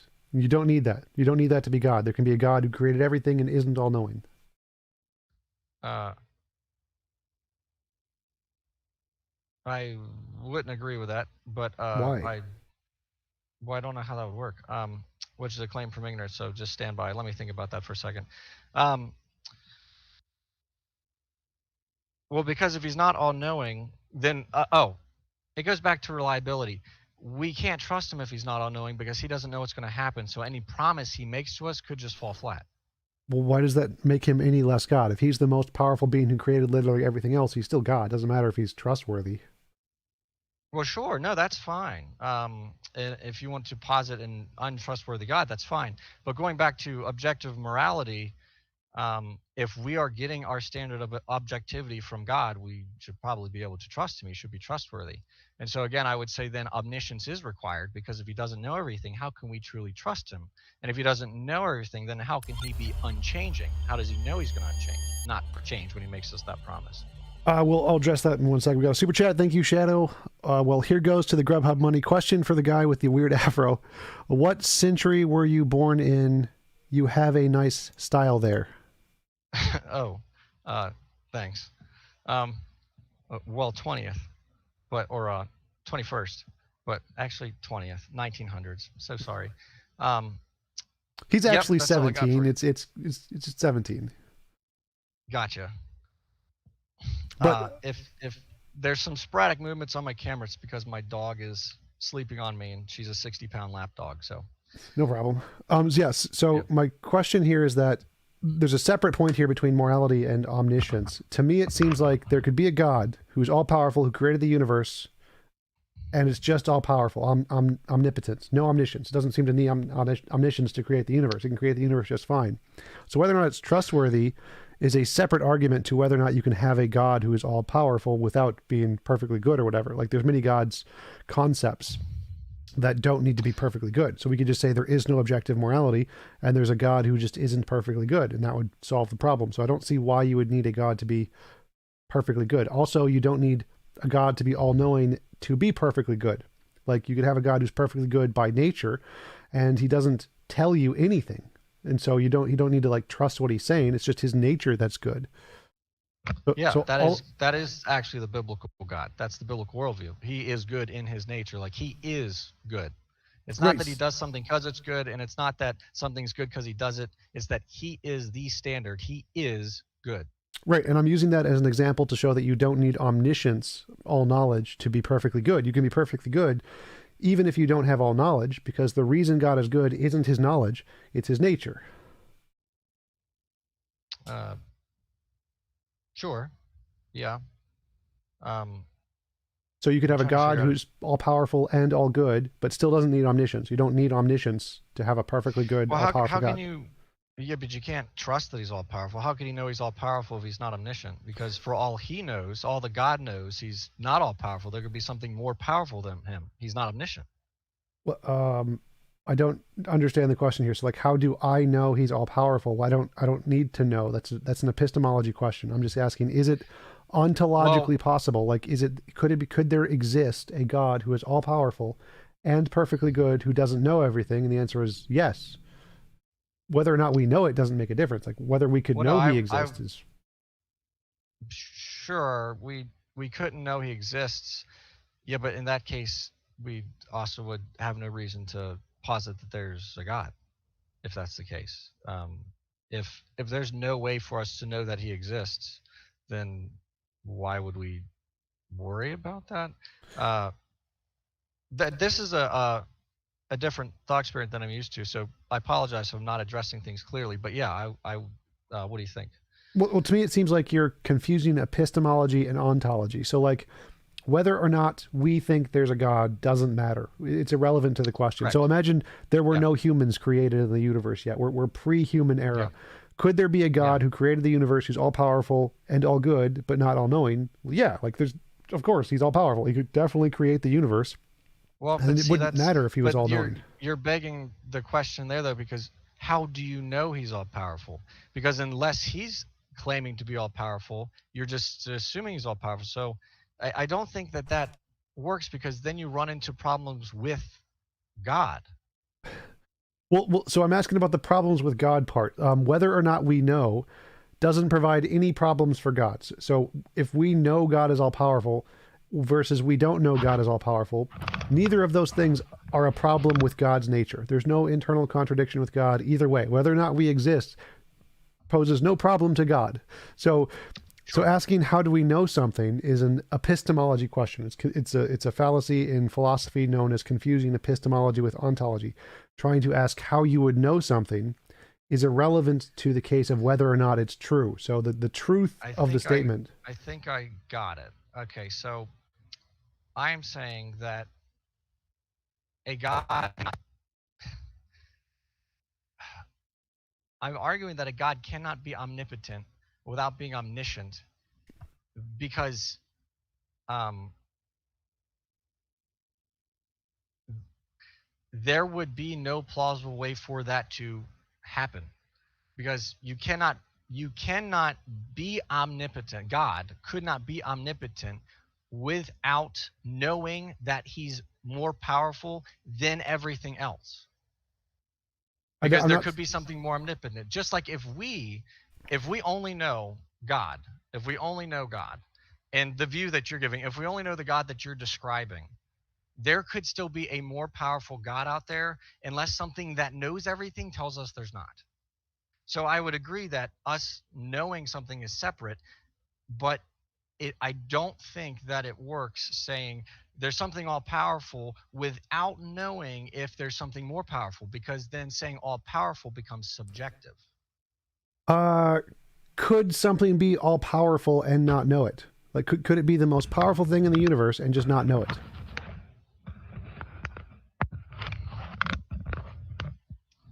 Um,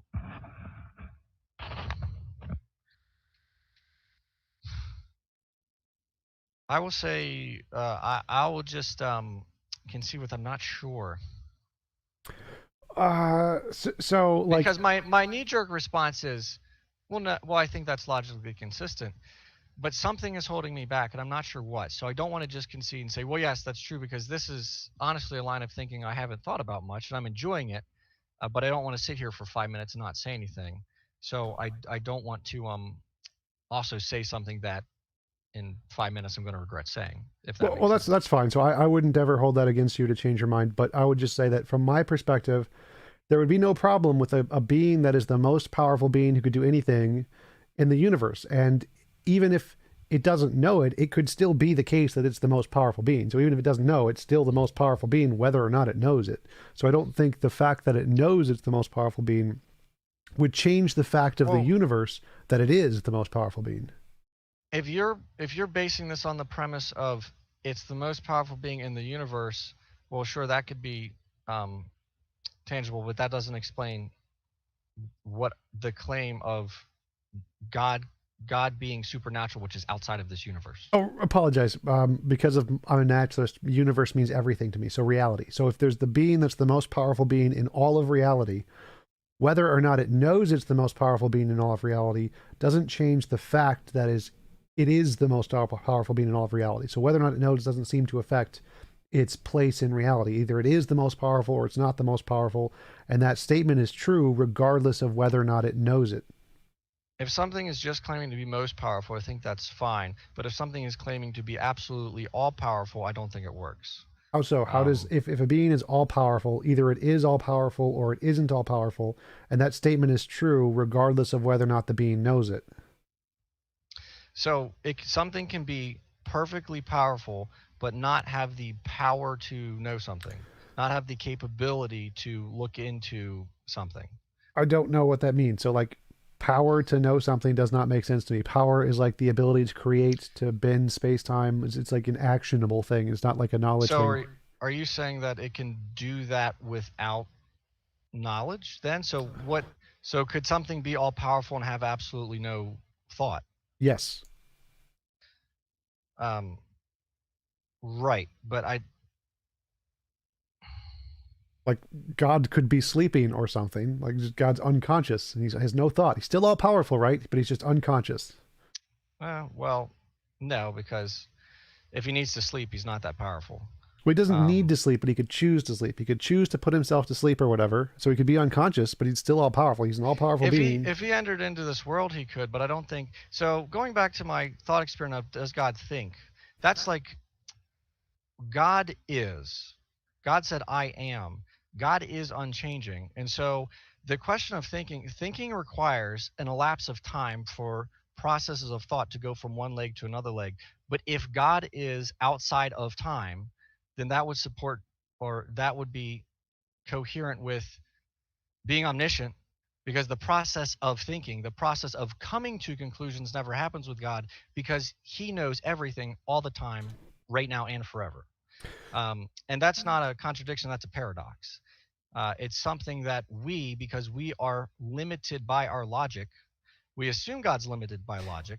We're not actually sure if he is, but it makes sense that he is. Um, and so I don't think we can hold him to the same standard as we can hold ourselves. Well, that's your conception of a god, but I don't see any problem with a kind of a god who could sleep, or a kind of a God who has a mind or changes. I don't see a problem with the changing God at all.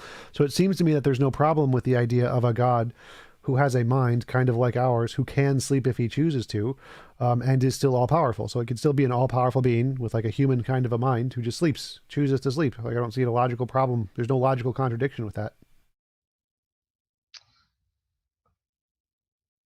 Um, I would have to get back to you on, if we are going outside of what God is, that's fine. But uh, again, I am coming at this from a actually, I understand why you're making the point that you're making, because obviously you're trying to level an argument that's equally as valid that isn't my worldview. Um, so I get that, but I think that an omniscient, omnipresent, omnipotent being would be a better explanation than yours. So I'm not sure if yours is logically plausible. It could be. I haven't thought about it much, but I would say that mine would be logically make more sense. Super chat from Johnny one, Johnny Ona Music. Johnny Ona Music. He said God would not need to have sleep, but didn't God need to rest on the sixth day after creating the universe? He rested. And again, just like God can't change, God did not need to rest, but he instilled a pattern for his creation as soon as he was done creating it. And he instilled that pattern in Israel. And he actually still encourages that pattern, even though we're not bound by the law of Israel and whatnot. But that's a separate topic. So, no, God didn't need to rest, just like God cannot change his mind. But he gave us examples of patterns that he explained himself in a way that we can understand. All right, so going back to the question, you said that your idea of a god is a more plausible explanation of the universe. I don't understand how yours is more plausible than mine. That's the argument here, is that it seems to me that the alternative model I'm presenting is equally as plausible an explanation as your model. That's the point I'm trying to make, is that it seems like that you've adopted this model because you like it the best, but I don't see any logical or evidential reason to prefer yours over the one I'm presenting. Well, when did yours start? You mean when did I come up with the idea, or when did the being hypothetically begin to exist? Because if it didn't, it's a necessary being that's Well, if always it, existed. but sure, hypothetically, when did your all-powerful being, who isn't all-knowing, who can sleep, begin to exist, and how did whatever you would call it, um, I'm not sure that that would work, because if you do not have the power to know what is going to intervene with the universe that you've created, I'm not sure that you can be all powerful, because if you're all powerful, you can prevent things before they happen. But if you can't know what's going to happen, then you can't prevent them. So there is a limit to your power. I don't quite follow that. Like, I don't think the power to know something seems like a contradiction in terms to me. It seems like a square root of a pork chop. Like, you don't, the power to know something just seems like, is it possible for you to have a brain state to understand the concept? But I Well, don't. you mentioned logical um, logical lines of thinking. If we were talking about superpowers, could you have the power of knowing everything? Seems pretty logical that that could be a power. It could be like a superpower, but that wouldn't be literal power. Uh, sure. So I think that in order to actually be all powerful and to have the ability to use that all powerfulness, you would also have to be omniscient. Otherwise, again, I don't think that you can be all powerful and say, well, I have the power to prevent anything, even though I don't know that anything is coming. So anything could come and surprise me, but somehow I have the power to prevent it, even though I don't know it's coming. So you could address it once it gets here, but you can't prevent it. You don't have that power because you don't know what's coming. Doc Palermo, not thank you for the super chat. A transcendental being must be timeless and cannot know propositions about the past and future, but such a being must know these propositions, so it is impossible for a transcendental being to be omniscient. Says who? Well, he's saying that if a being is unchanging, then it can't know facts, because knowing facts requires time. I disagree. I explain that through God's being, he doesn't change. Through God's, I don't think that God thinks. I think we can understand him as a mind, but I don't think he thinks because he already knows everything all at once, all at the same time. It's the knowledge is always there. It's always been there and it will always be there. The universe he's created is based on a timeline. God is not based on a timeline. He's outside of time. Okay, so back to the point, mine would be is that I don't see any contradiction with, like, you asked earlier, can there be an all-powerful being that has no consciousness? I would say yes. Like, there could be just a field, an infinite field that has energy to create everything. And it's a kind of like a quantum field that emits things randomly or whatever, or has a nature to emit certain patterns or whatever.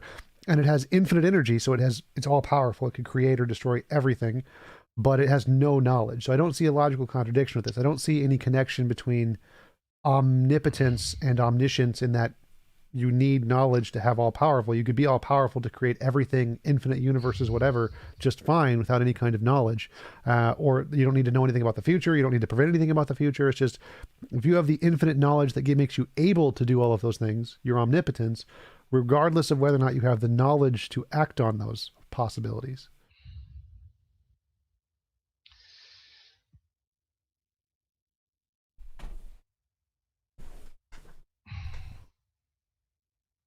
I don't think that I did get a bit lost with that. Okay, so Sorry, I do apologize. no problem. So, the way I see it is I don't see any logical contradiction with a being, like being in philosophy just means an object that exists, a being all powerful, like a field, like a quantum field, who is all powerful. So it's omnipotent, has enough energy to create or destroy everything infinitely many times over, but it has no knowledge. So it can't look into the future and say, a ball is going to hit the earth or whatever and then prevent it, because it has the power to do so. If it knew or had this desire, it could absolutely had the power to change this, but it doesn't have any knowledge. So it's still all powerful because it has the power to be able to do anything, regardless of whether or not it has the knowledge or consciousness or desires to act on that power. So the only thing that seems to be required for omnipotence is that it has the ability to do anything, regardless of whether or not it knows or desires to do anything. So there could be an all-powerful entity that does nothing. Right, but so right, because it chooses to do nothing. I don't think you can have an all-powerful thing that doesn't have the ability. Apologize, that was my cats. I don't think you can have an all-powerful thing that then doesn't have the power to do anything because it does nothing. What? That seems to be a contradiction. Wait, I'm not sure what you mean by doesn't have. Like, if it has the power to do it but doesn't, it still has the power. Like a battery that's charged, it's full of energy. It's just not doing anything with the energy. Thank you for the super chat, Matthew. So it's choosing not to do something. No, like if it has no consciousness, it's just literally not doing anything, but it has the energy within it to do everything. Well, I think we're getting into this weird, a weird realm where we're not. It's almost a non sequitur because the God that I'm positing it wouldn't be bound by that kind. I think it's how you said power or words have a certain difference in meaning. God being omnipotent and all powerful means things. He has the power to do things physical as well as non-physical. Um, but I'd I'm be happy to agree with that. Like this field could have that same power to do things both physically and non-physically. right. But a field is bound by something. An omnipotent, omnipresent, omniscient being is not bound by something. I don't know what you mean there. So I don't know what you mean by bound something. If it's the essence that grounds all of existence, it's not bound by anything. It is everything. Um, the essence that grounds all of existence. Yeah. So like, in Well, fields, like in sure. physics, Yeah, it's got I right. I think you're missing a few things, but yeah. Um, well, that's what I say. What a field is. Like fields are the things that ground all existence. So it would make sense that a field was the things that ground all existence. but how does a field do that? I don't know what you mean here. Fields are literally the stuff that makes everything else up. Right. So I think this is just where my ignorance comes into this. Um, a field is something that explain that. Explain how you're using field. In physics, a field is the substance that makes up everything in the universe. It literally is the smallest constituent part that makes everything that exists. Okay, right. So that works for a universe, but then you'd have to go back to origins. If we're going to talk about stuff that's in our universe, where did the universe come from? The Because I think fields. that the trouble is where it seems like you're trying to get me to argue for God inside of the universe because your use of the word universe means everything, but by definition, my use of the word everything means outside of the universe. So I think the problem is we're arguing on different objective terms or on different terms or on different foundational terms here. Right. So Because so I if would I yeah, would argue that God isn't the most fundamental thing that grounds everything. Fields are. Fields are the most fundamental thing that ground everything, and our universe was a result, an emergent result of those fields. So space and time in physics, the consensus is space and time are emergent from other fields that existed independently of space and time. So there are these other fields that existed before the universe and created the universe. And so these fields have existed necessarily with outside of space and time. They've always been there. sure, and you can empirically prove that. There's more evidence for it than there is for a god, that's for sure. Like all of the Empirical fields, evidence or philosophical? both. Okay, well, what's some empirical evidence for it? Sure, the combinations of the theory of the fields is all things that have been demonstrated to exist. So, for example, the field Theory? for string theory, which is one of the things, is a combination of two different principles in physics. One is the vacuum particles, which have been demonstrated in the Casimir effect. The other is the early universal inflation, which was demonstrated empirically in observations of the cosmic microwave background. If you combine those two principles, you get the fields of string theory. And so all of the pieces to that theory have been empirically demonstrated, even though the combination isn't. That means it's a better hypothesis than the God hypothesis because none of the pieces of the God hypothesis have been demonstrated to exist, whereas all of the pieces of this hypothesis have been demonstrated to exist. And so it's more plausible anytime in science if a hypothesis is only using pieces that have been proven to exist. It's a better hypothesis than one that adds in pieces that have no evidence that they exist. Hmm, interesting. Well, so it seems like you're having to trace backwards, though. Like you can see what's there, but you're having to trace backwards to get to origins Isn't in that what one way or another. isn't that what you always have to do for every hypothesis? Like I don't know of another way to do it. Well, sure, you can make a hypothesis, but then you're not using empirical evidence. If it's just a hypothesis or a theory, like we call things falling and being attracted to the earth gravity, but the theory of gravity isn't a thing, it's a theory. It's not a tangible thing, it's a theory of gravity. It's describing something empirical that we can drop something, it falls. That's empirical evidence. I can show that. I'm lost a little bit. So a theory is a combination of things, and the combination of things is a set of facts and a set of laws, and all of the facts and laws are empirically demonstrated. So a theory is a collection of demonstrated empirical facts and laws. And probably partnered in with assumptions and other theories. I mean, Yes, I don't, right. it depends So, on the theory. So there's lots of different theories. right. Like you can, take, you can take anything you want that is a fact and yoke that to a theory that makes a bunch of assumptions, and that theory can be completely wrong. Right. So string theory could be wrong. Sure, it's looking at things that exists, but that doesn't mean that string theory is correct. It just means that's how it's interpreting this data. Right. But I'm saying that this is a more reasonable theory to accept because all of the pieces in it have been demonstrated to exist. So, like, if I have one theory that um, thunder is caused by friction between particles in the atmosphere, that all of the pieces in that theory have been demonstrated to exist. But if I said thunder is caused by a magical guy named Zeus or something, or a magical leprechaun, now I'm adding in things to the theory which have no basis in reality. The magical Zeus guy, the magical fairy, whatever. And so For the better sure. theory Yeah. is the one that's only made of parts that have already been demonstrated. Even if the combination hasn't been, each of the parts have been, and so it's a better theory. So the same thing would apply to string theory. String theory has all of the parts in the theory have been demonstrated: Casimir effect, early universe inflation, cosmic microwave background radiation. So those have been demonstrated to exist. Those are real things we empirically verify. And if we combine those things and we think the same principles that cause both of those are intertwined in some way, it results in the string theory. And we haven't proven that they are combined in that way.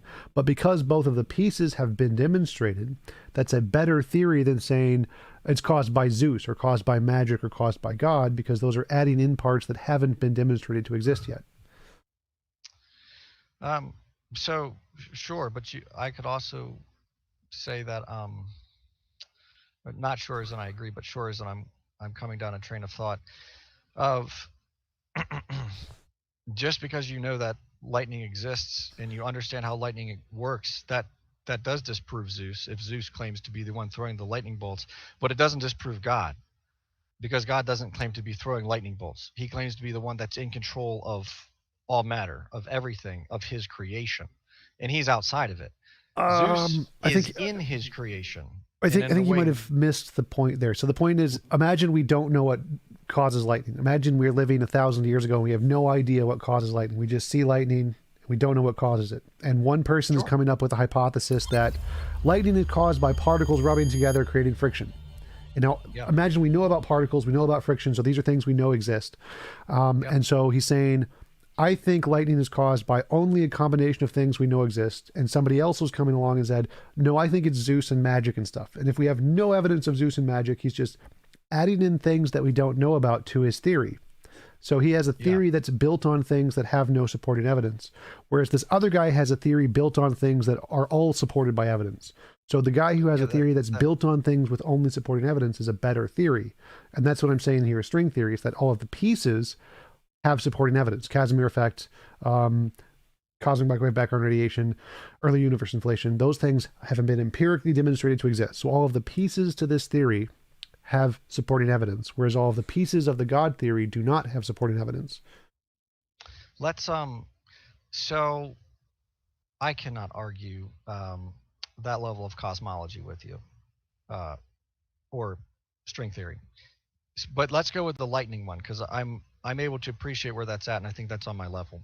The other stuff's over my head. Um, so God says that we're not supposed to have false gods. We're not supposed to take the natural and worship it. We shouldn't have ever created Zeus because it's very obvious that Zeus is fallible. But based on who God claims to be, he's fully compatible with our understanding of thunder and lightning. In fact, we're just figuring out how he created his creation. It in no way disproves God, and it doesn't. Lightning does not in itself prove God. Just as lightning, you have to partner in logic and thought with it. But certainly, us understanding how something works does not deny its creator.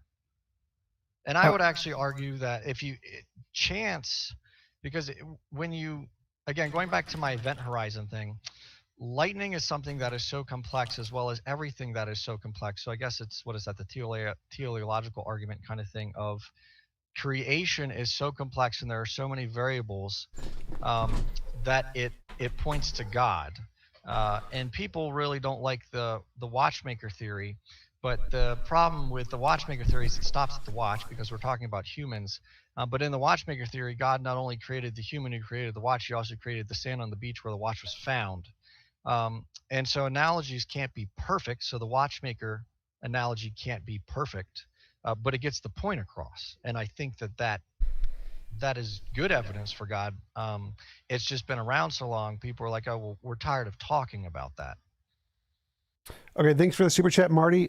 Quantum theory is empirically tested to 10 parts in a billion accuracy. How much empirical evidence does exist for God? Um, well, I've already said I'm not sure I can make an empirical argument outside of myself. Anybody can test the claims of God themselves, and when you do that, you can't just say, "Okay, God, I'm here. Give me this," because if you read Scripture, it says that's not how God works. If you have a understanding of how God is, well, then you can enter into that relationship with Him, and that's what it is. God's not just a dictator, not just a dictator. He's not a not dictator. not just a Um, dictator. not just a dictator, because you can have a relationship with a dictator. It's just not a very good one. God is not a dictator. He is our creator. He's our father. That's how he describes himself as. So he wants to engage in a relationship with us. I don't know how I got into that tangent. Where was that question even at? He asked how much Oh, empirical evidence was for God, I'm and I'm yeah, I'm not trying to prove God empirically. I can speak on my own experience, and then I can talk about uh, theological and biblical topics. But I'm not going to be able to say, well, let me drop this rock and show you that gravity is well supported. I can't do something and show you God. And as far as the string theory comment, again, I that's oversight. That's outside of something that I've studied. right. Okay, so I'll try to simplify it. So my point about the thunder wasn't that thunder disproves God. Like that's not the point. The point is that if you have Yeah. an unknown phenomenon, let's change it to say we have a footprint in the snow. There's a footprint in the snow, and we don't know what caused the footprint in the snow. Now, before we know the answer, the better theory is the one that only uses combinations of things that have already been demonstrated to exist. So, like if we say a horse caused a footprint in the snow, that's reasonable. But if somebody said a unicorn, that would not be reasonable because there's no evidence of unicorns. So, if we want to explain some phenomenon we don't know about yet, the better theory is the one that only uses combinations of things we already know about. Is that fair? Yeah, but so again, we have to go outside of the analogy a little bit to get to God, um, because in that we don't know what caused the footprint, but we know whatever caused the footprint was created by God. So if someone said, "I believe in God because I believe in God," it was a unicorn, and then we figure out it was a horse, that doesn't disprove God. That just shows us we had a false understanding of how God created the thing that we're interpreting. So same with thunder. We shouldn't even have had the false god to begin with, and we can say, well, it just happens because I clap or something. But us understanding how thunder works gives us a better understanding of how God created his universe. And yeah, I'll Well, leave that well, there. so in this case, the hoof print would be what is the fundamental thing that created everything? That's the question we're asking. So, if we don't know what the fundamental thing that created everything is, a better hypothesis is one that's a combination of things that we have evidence for than making up things we don't have evidence for. So, like, say the origin of everything. That's like the footprint. We don't know what caused it, but string theory is a better explanation of that because it's a combination of things that we have empirical evidence for. But saying magical leprechaun would be a bad hypothesis because it's combining, adding in things we don't have evidence for. So it seems to So me. Go ahead. do you believe that everything can be tested in a lab and understood tangibly? No, not yet, at least. Maybe in the future.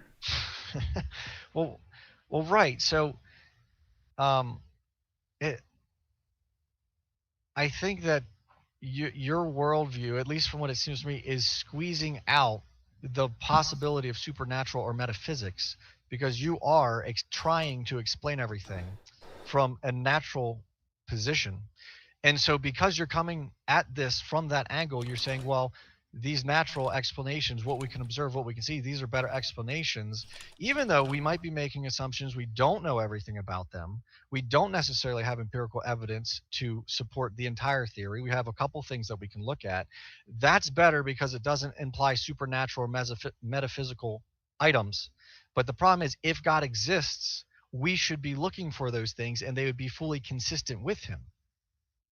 I'm not sure I follow that. So, for example, I'm not eliminating supernatural here. I'm saying that Only using combination of things we already know about is better, which we currently only know about physical things. But if we did discover a supernatural thing, then it would be equally as reasonable to use in the thing that we use to build hypotheses along with the natural things.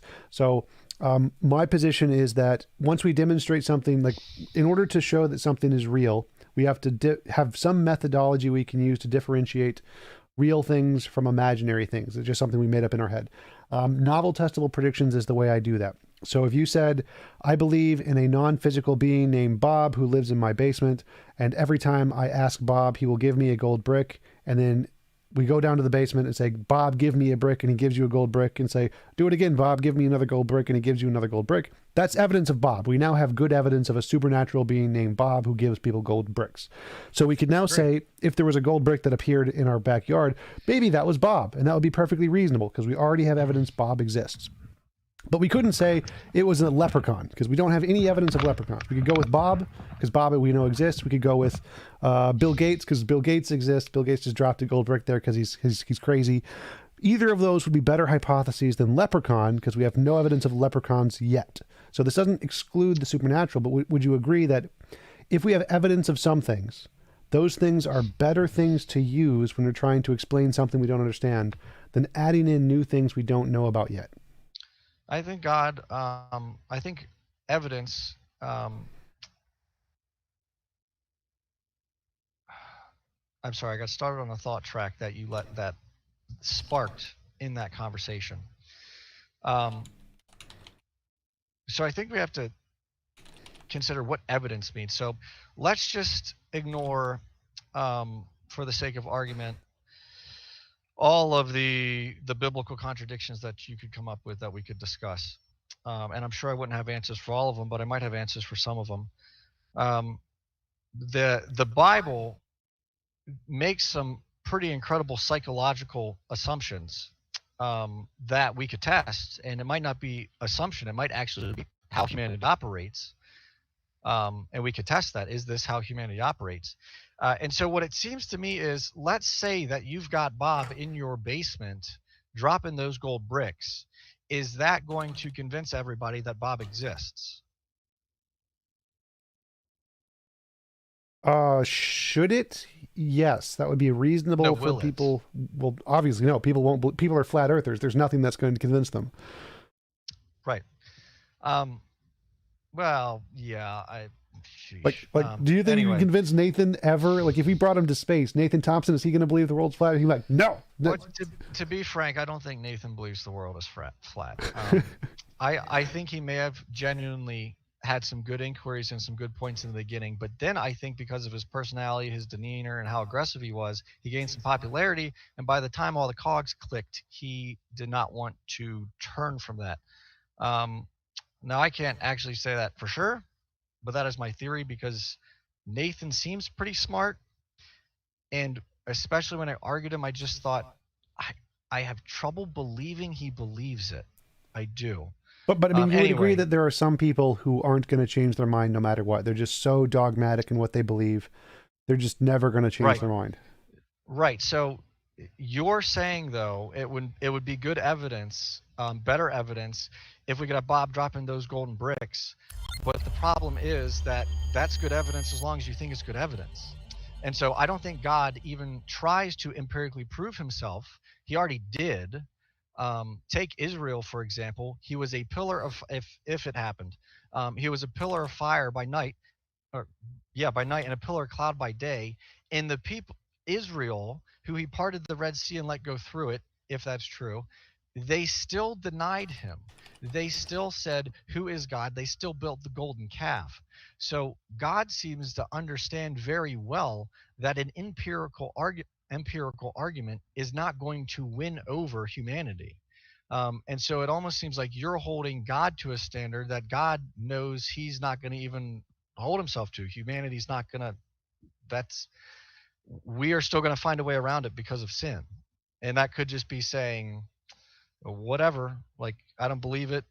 The earth is flat, like that, Um, Marty, thanks for the super chat. If God knows all, then we cannot do anything other than what God knows. Is God not deterministic? Uh, yeah, well, I don't. I'm not 100% sure of the definition for deterministic, but he Means is determined sovereign. by, like, it's the free will thing. So if God knows everything we're going to Yeah, do, then we right. have no free will. No, that right. I disagree with that. And that's a pretty deep theological topic. But I would agree that God knows what we're going to do, but I'd also agree that we still have responsibility in the fact that we do it. And just because he knows something, I can write a computer program and know what that computer program is going to do, but I'm not the one doing the computer program. The computer program does that. That analogy can't be perfect because God is sovereign. I am not sovereign, but that can just say, I can know exactly what my computer program is going to do, even though I am not controlling the computer program. It is doing its own thing, operating under its own design. Thank you for the super chat, Brute Facts Podcast. If young Earth creationism is false, is God existing also false? No, I'm comfortable with an old Earth. I think that both sides are reasonable, but that's the thing. I think that the reasonable. I think there are some things in the old Earth model that are more assumed than actually empirically verifiable, and so yeah, I'll leave that there. Okay, But no, so God's existence does not depend on evolution. God's existence does not depend on the age of the Earth. Um, yeah, I think we need to be a little more open to discussion on some topics. okay, so we were talking about what is evidence. How would you define evidence? Because the way I define evidence is anything that can differentiate imagination from reality. It seems like a good one. So in that case, like, in the example of Bob giving the gold bricks, that would be good evidence because it's a novel testable prediction. If God exists or if Bob, not God, if Bob exists and Bob gives us gold bricks, when we pray or when we ask him to, that's good evidence of Bob. So that is a very good Sure. way to give a reason to think that Bob is not imaginary and is in fact a real thing. So it seems like the gold bricks example would count as evidence. It may not be the only way, it's just an example, but anything that Yeah, can I differentiate imagination from reality would count as evidence. let's say that Bob said, um, he fits all your criteria. Ask me for a gold brick, I'll give it to you. But he puts in the preface, but you have to trust me first, that I will do what I say. You can't just ask it. You have to trust and believe that I will do it. And if you don't, I won't. Um, because again, God is not a genie. God is a a relationship to be had. He's a being that we can have a relationship with. And so God does not operate under, well, God, give me a gold brick because you said so. God said, well, these things will happen if you are trusting me because this is how I designed the world. If we think of existence as a computer program, it's been infected with a virus known as sin. God is the one who knows all of the fixes to all of the bugs. And so the longer we're engaging with him, the more bugs we are going to be able to either circumvent or overcome. But as long as we're rejecting him, we're not even going to be aware of the things that we have to deal with. Okay, but like the Bob example isn't saying God must do this. This is just an example of what counts as evidence. So anything that counts as Sure. like novel prediction is But evidence. but if Bob says, but you must trust me first, that would still count as evidence. Yeah. So like He's if still you got, yeah. so like say I don't trust Bob, but you do trust Bob, and you ask Bob and he gives you a gold brick every time. I ask Bob, I get nothing. That's still evidence. Like you're still getting a gold brick every time. Something is happening here. That's Right. still evidence. And that goes back to my peace example that surpasses all understanding. That's what God is claiming. What In that Philippians passage is for his believers. And that's the point. It it you can't just say, well, God give me because God's God. He doesn't bend the knee to us. He says, when you understand who I am and engage in that relationship, these are some things that I have promised you you can expect. So my point with the gold, my objection to your peace example is that peace isn't something we can measure. It's just we can't see it or test it to show who has more peace. Gold we can test to see. Like if I pray to Bob and I don't trust Bob, I get nothing, no gold brick. You pray to Correct. Bob, you get a gold brick. We can see it's working for you, it's not working for me. You're doing something right, I'm doing something wrong. But if What for if the you can't peace see it? example, it's like if I pray, if I don't trust Bob, I can still say I'm getting the ultimate peace. And you can say, no, I trust Bob, I'm getting the ultimate peace. But there's no way to tell the difference between us. There has to be something like a gold brick where we can say, this guy's doing it right, this guy's doing it wrong. Well, what if you can't see the gold brick? What if it's only Bob in my basement with the person trusting him, and Bob in your basement? Because Bob could be in anyone's basement at any time. Yeah. So what if you can't see when he gives me the brick? Then it wouldn't be evidence. Does that mean it's not real?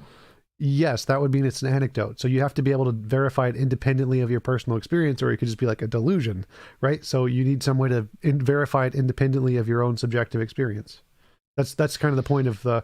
You need some way to differentiate imagination from reality. If you're the only one experiencing it, well, then that doesn't tell you it's not imaginary. You need to be able to show it's not just something you're experiencing. Right, but then if I brought you a gold brick, if I showed you, if I was peaceful, if that fruit was shown in me the same way I could show you that gold brick and I said, this is how it happened because this is how Bob operates. I'm showing you the product, telling you how it happened. It's up to you if you want to believe it or not. And if you trust it will happen, if you trust Bob, you'll get the result. But as long as you don't trust Bob, as long as you think that gold brick was imaginary, how I got it was imaginary, Bob's never going to give it to you. And so you see, just like how they don't believe in gravity, and so that prevents them from understanding how it works. If you will not accept, if you will not trust that God exists to give you the thing, then he doesn't promise to give it to you. Right. So if we could like show that a higher rate of Christians get this ultimate peace thingy than others do, and a higher rate of Christians have better lives in this more peaceful lives or whatever, then that would be evidence, but we just don't see that. That doesn't show up in statistics when we look at it. So Yeah, I'm not disagreeing. I don't know actually if it shows up in statistics. I would say that it probably does actually show up in statistics. I'm pretty confident in that. I don't have anything to say for sure, but I would be confident in that. But anyway, I think that the problem with statistics in every regard is when you throw humans into it, you get problems. People can lie. I mean, so many people can go to church and not be Christians. I mean, the Bible even warns against people who go to church and are not actually Christians. They don't actually know God. They don't care about God, but they do all the things so they can check the box. Yeah, I'm a Christian because from your guys' perspective, I look like one, but I'm actually not. So I think that there's a lot of trouble with actually having a comprehensive study that can show that. But what can happen is you can have someone's individual testimony show that, and then you can test what they're saying. But you can't say, because I refuse to meet one of the premises for this test, it can't be valid. Doc Polermonot, thanks for the super chat. What justification do you have for infallibility of creation accounts given scholarly consensus and mimetic ripoffs of Sumerian myths?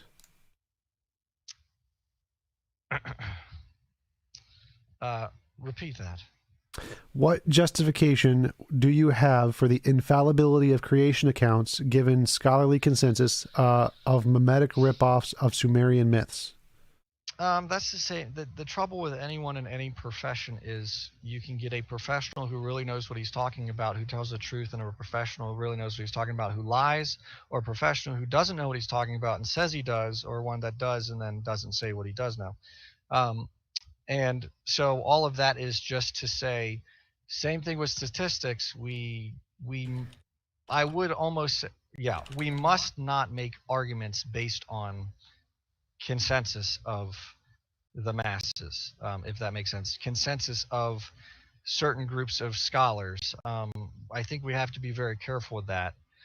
I think there's areas we can do that, but the problem is anything that involves theology, you're going to have trouble with empirically. I think I'm going off on a tangent, so before I get any further into that, I think I'll leave it there. All right. Snake was right. Thank you for the super chat. I don't trust anyone who has nothing to show other than trust me, which is what every religion says. Well, I wouldn't say every religion says that, because I'm saying trust yourself. Go test it yourself. If you're saying you don't have the ability to trust God, and God is saying you need to trust me, then that's not God's fault and it's not mine. All right, so going back to that point, imagine you were able to check the stats, and the stats showed that Christians do not have a higher level of peace than atheists do. Would that lower your confidence level in Christianity? No, because to be frank, in a lot of Christian circles that I know, the Christians don't actually understand God. Christians are not, you can't know God if you're not in the Word, because that's God's Word to us. And so many Christians are struggling with things because they're going against God because they don't know what God actually says. And so, of course, they're not going to have peace because the God they're claiming to have a relationship, they're slapping in the face every day. And God's like, hey, I love you. Would you read my book? And they're like, well, I assume I know what's going on, so I'm not going to read your book. And I'm depressed. So, what would lower your confidence or cause you to change your mind or cause you to doubt in, like, what would it take for you to see that would cause you to doubt that the Christian narrative was correct? That the Christian worldview is correct, or to doubt that it's correct.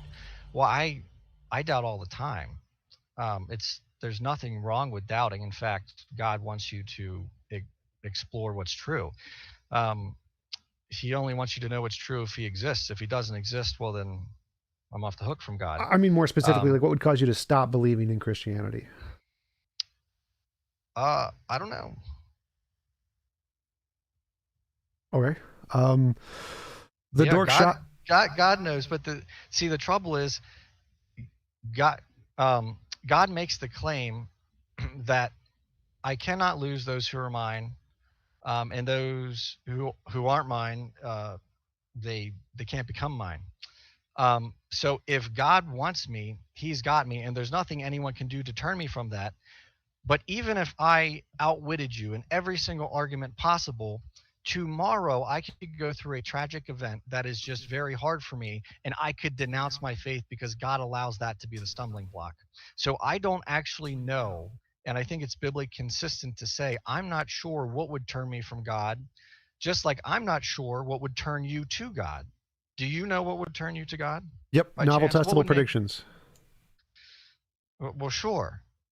Um, so if God is saying, well, my word is novel and testable, and if you trust it and do what it says, again, genuinely trusting it, genuinely believing in Him, which would be a requirement there, then couldn't you do that? You might Yes. not be able to show anyone else, but you could. Well, no, for me, novel testable predictions mean it has to be independent of yourself, because if it doesn't, the whole point of evidence is it has to show it's not imaginary. So if it's just my subjective experience, that doesn't show it's not imaginary. It has to be objectively shown to be independent of my subjective anecdotal experience. So Yeah, but I that's think important. I don't think. So are you saying subjective experience, as in all experiences can have a um, they can be subjective to going on, but if I'm happy, happiness is a subjective thing because it can come or go. But if I'm happy, I'm objectively happy because I'm happy. Like, I am happy. That's an objective fact that I'm happy right now, Yep. right? The fact that it can change means that happiness itself is subjective, Yep. right? So I'm not sure how what you just said doesn't seem to line up with that. So the causation is the question here. Am I happy because I was with God, or am I happy because of some non-God related mental state? And so if we want to show that I am, yes, it is true that I am happy because I turned to God and it wasn't just random chance, then you have to show that as more than just something in my head. It has to be something we can verify independently of my subjective experience, because it could just be I'm happy because I had a brain tumor that sent me a bunch of dopamine at the same time I prayed or whatever. So you have to Yeah, but show that it's that means you're what? denying the claim being made.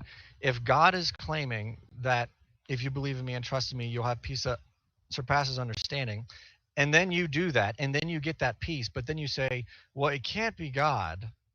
Um, I don't see how that works, because God's saying this is what's going to happen. So then if it keeps happening, peace can come and go. And because we're in a sinful world, even that peace can come and go because we're in sin.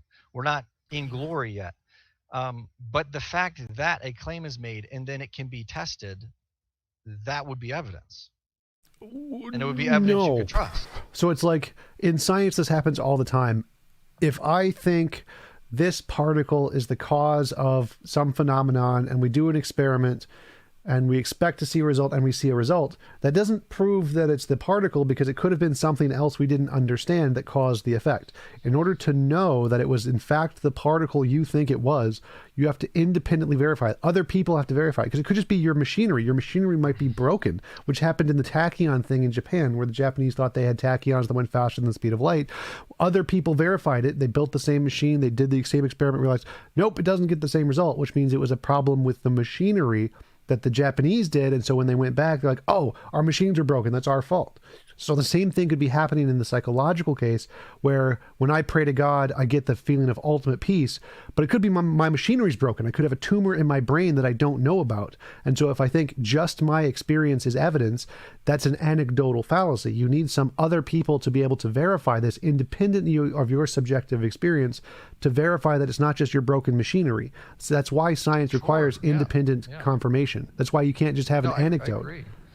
I mean, there are lots of people who genuinely trust God who would say that they get peace that surpasses understanding.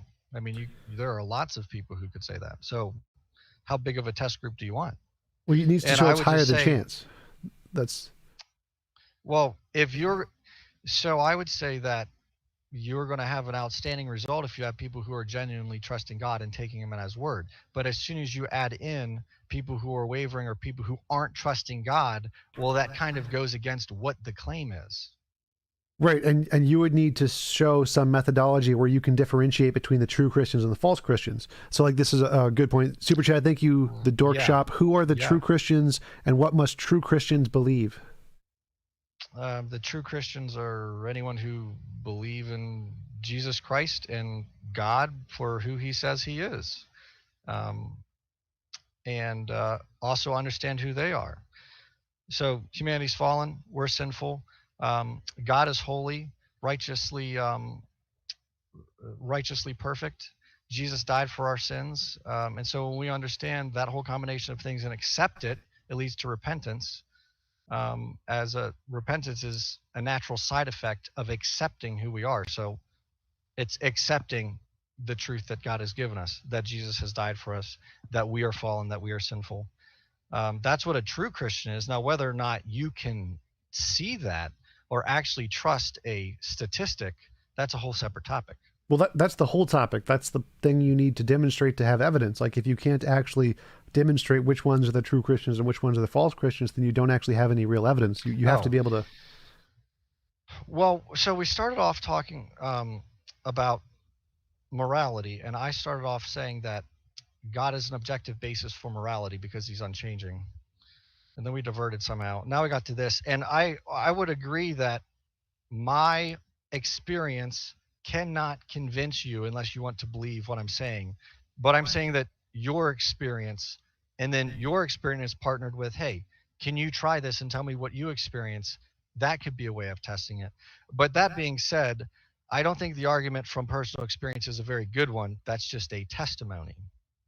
So I apologize if I was building up to something greater with the argument from experience. Okay. Jackson Rowe, thanks for the super chat. Good luck with the Hovind debate. Thank you. I will definitely need it. Jay Schneider, thank you for the super chat. Pain just literally to hear about your first thoughts on your adventure.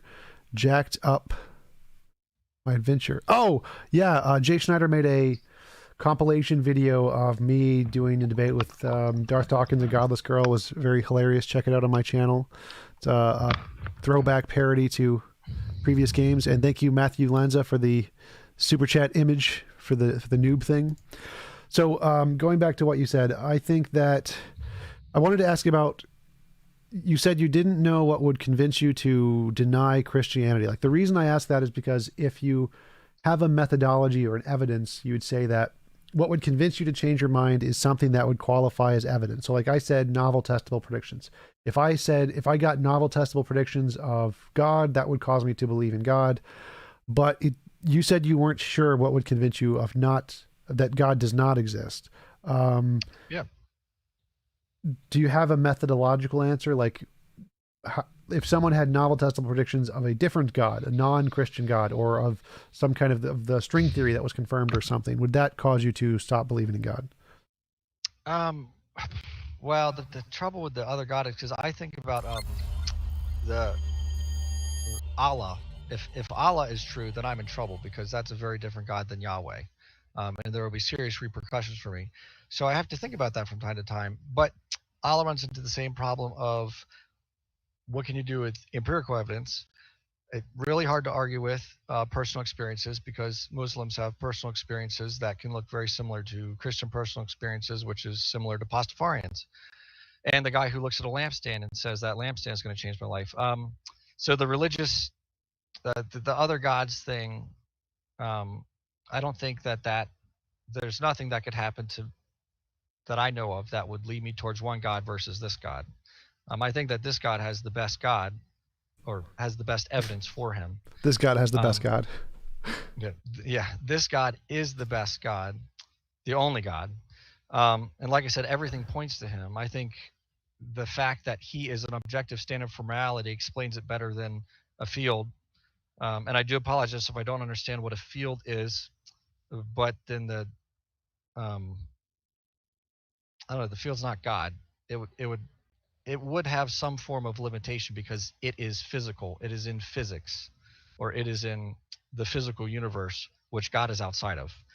Uh, so if there is a field doing that, again, that would have little sway over me if we figure out there's a field. Because just like if we figure out macroevolution is true, that doesn't disprove God. That just tells us what we thought about him was wrong.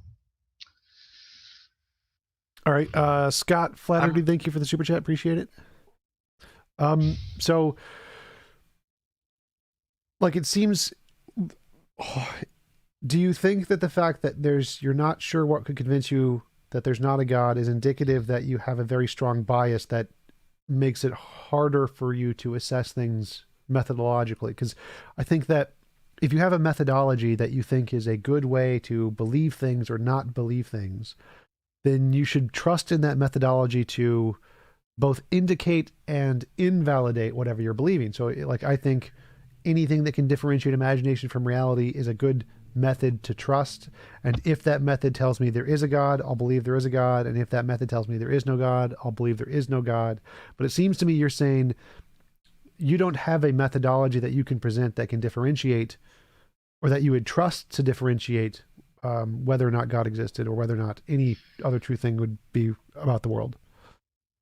If you think of think of every human being as a test instrument, God's built us all in His image. We're the only ones who can read each test instrument um, empirically. We're the only ones who can actually see what that test instrument is reading.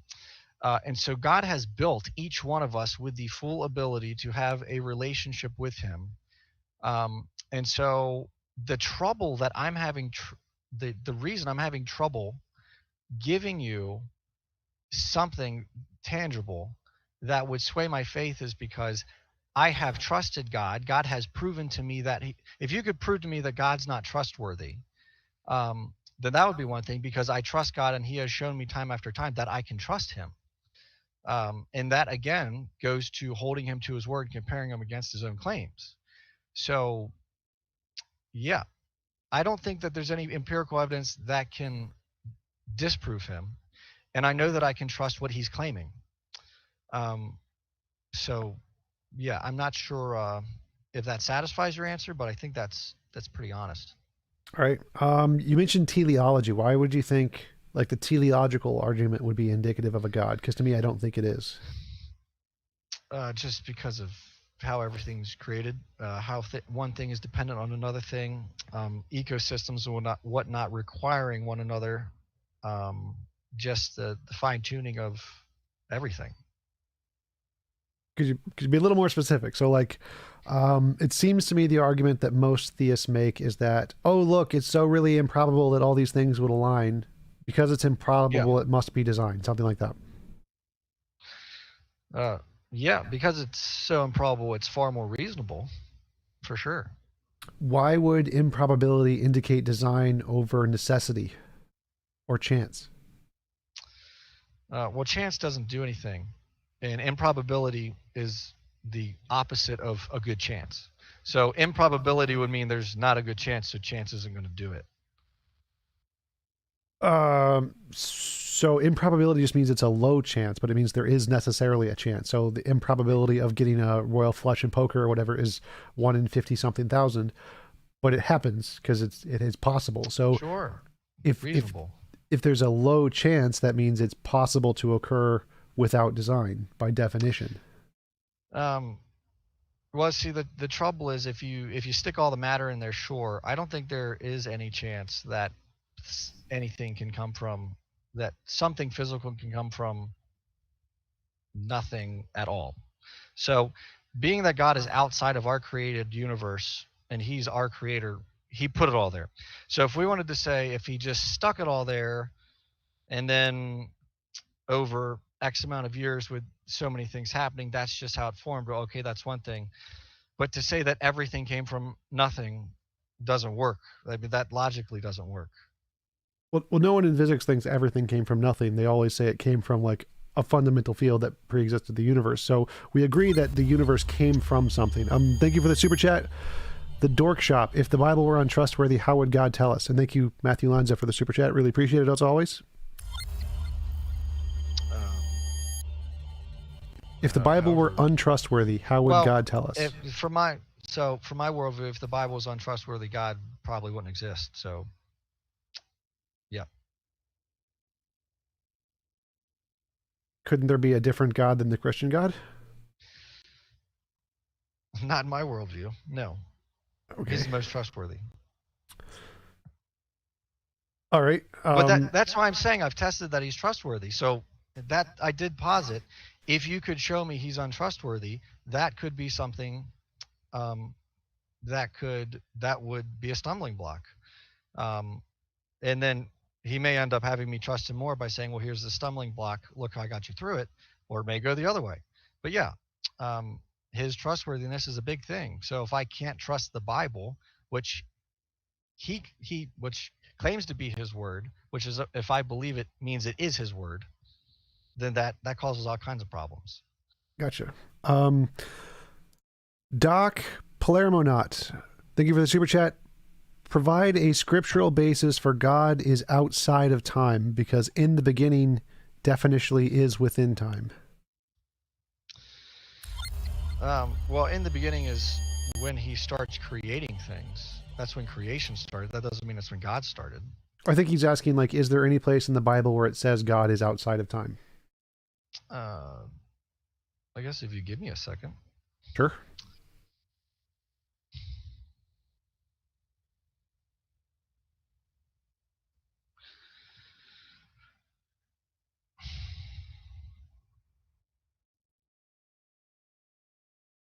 Oh, well, yeah. I mean, look at Jesus.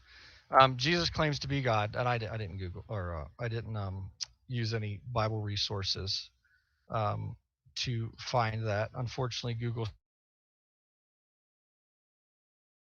searching. Can you still hear me? Yeah, I can hear you. You broke up a little bit, but I could hear you. You said you did not use searching.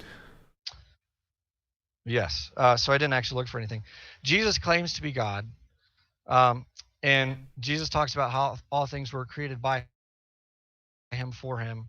He was before all things. So obviously he can't be before himself. So I don't think he's lumping that himself into all things. That would tell me it's all created things.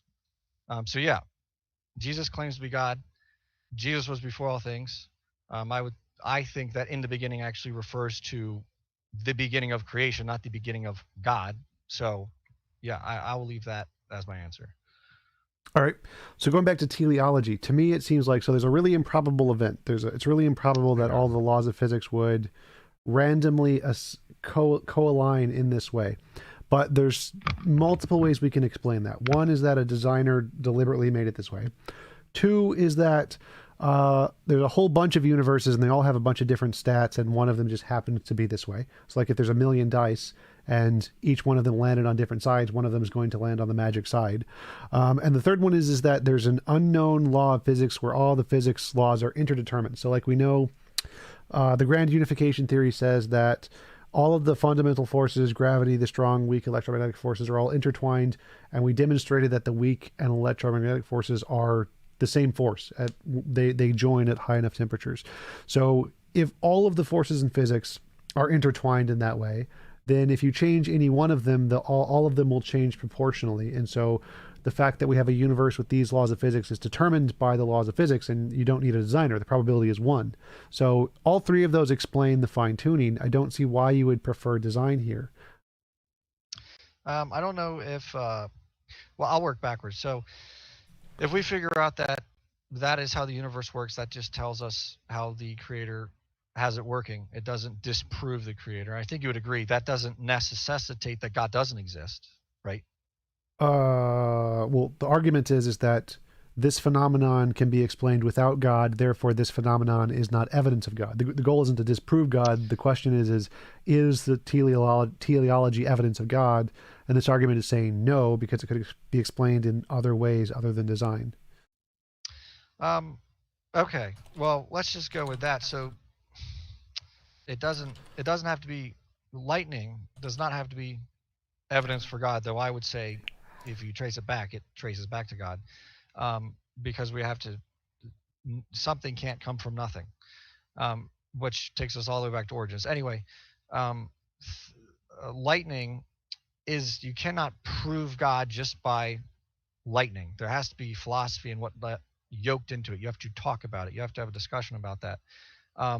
But understanding lightning understands how God designed lightning to work.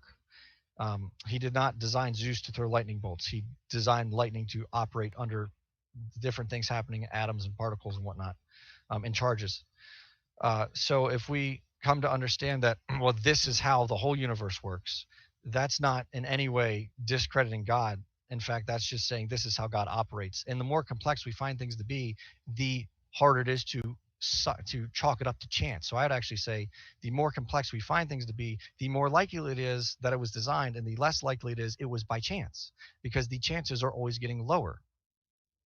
And that's Sure. a trend. What about necessity? So necessity means that it can be determined by physical forces, not designed. So no designer. There's just a fundamental force of nature, and it caused everything to be this way because of necessity, and so there is no design.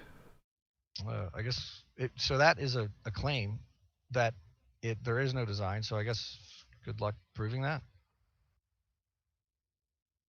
Well, how do you prove design? Because if it can explain everything that design could explain, then it has all the same evidence of design. What doesn't explain the origins? I mean, again, it can explain how things are operating, but if it's in the universe, it can't explain how the universe, like if it's in the universe, it can't explain how it inside the universe came into being.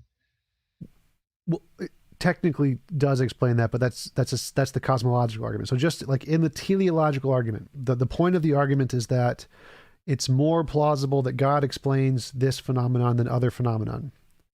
Than other sources. But if other sources can explain the phenomenon, then the teleological argument is false.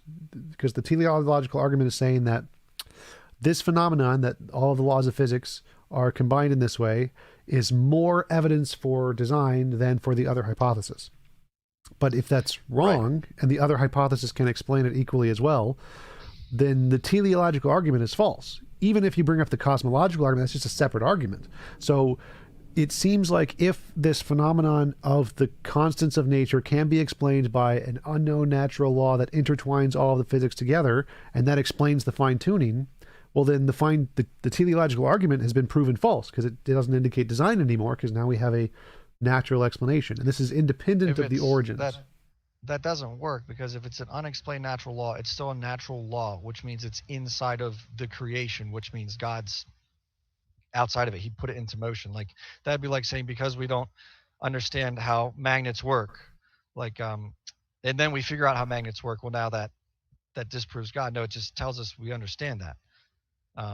Or if we don't understand how a various law of thermodynamics works, well, then we figure it out. Well, that doesn't disprove God. That just means now we understand how the laws of his creation operate. I don't think that works as an explanation, because we could just say the same thing and say, Oh, well, actually, it's just explaining how the law of physics designed everything because the law of physics was necessary and was uncreated. So I don't think simply asserting your conclusion is evidence of your conclusion. It's necessary for, it's necessary, the laws of physics are necessary for our universe to operate how it operates, but it's not necessary by its own existence. I mean, who says that a law of physics is necessary to exist? It's necessary for us to operate, but who says it's necessary to exist? Thank you for the super chat pseudonym. If lightning is not caused by the flying spaghetti monster, does that disprove the monster's ontology and not an argument against God, or he is natural? I'm not sure I follow that. If lightning is not caused by the flying spaghetti monster, does that disprove the flying spaghetti monster exists? No. If it's not caused by the flying spaghetti monster, no, it doesn't disprove. It's like a pheasant doesn't cause lightning, but that doesn't disprove a pheasant's existence. I'm not sure what the power behind that argument is. Not exactly sure either. But anyway, so to me, it seems like what you're doing is you're saying that because I assume God created everything, then I assume that the fine tuning must be caused by a God. But I can just assume something not God created everything, something that's not God created everything, and so I can assume the fine tuning is explained by the not God thing. Yeah, but then you have to test it against its claims. I'm not assuming, I'm going based off of what God says, and God has proven himself to be true.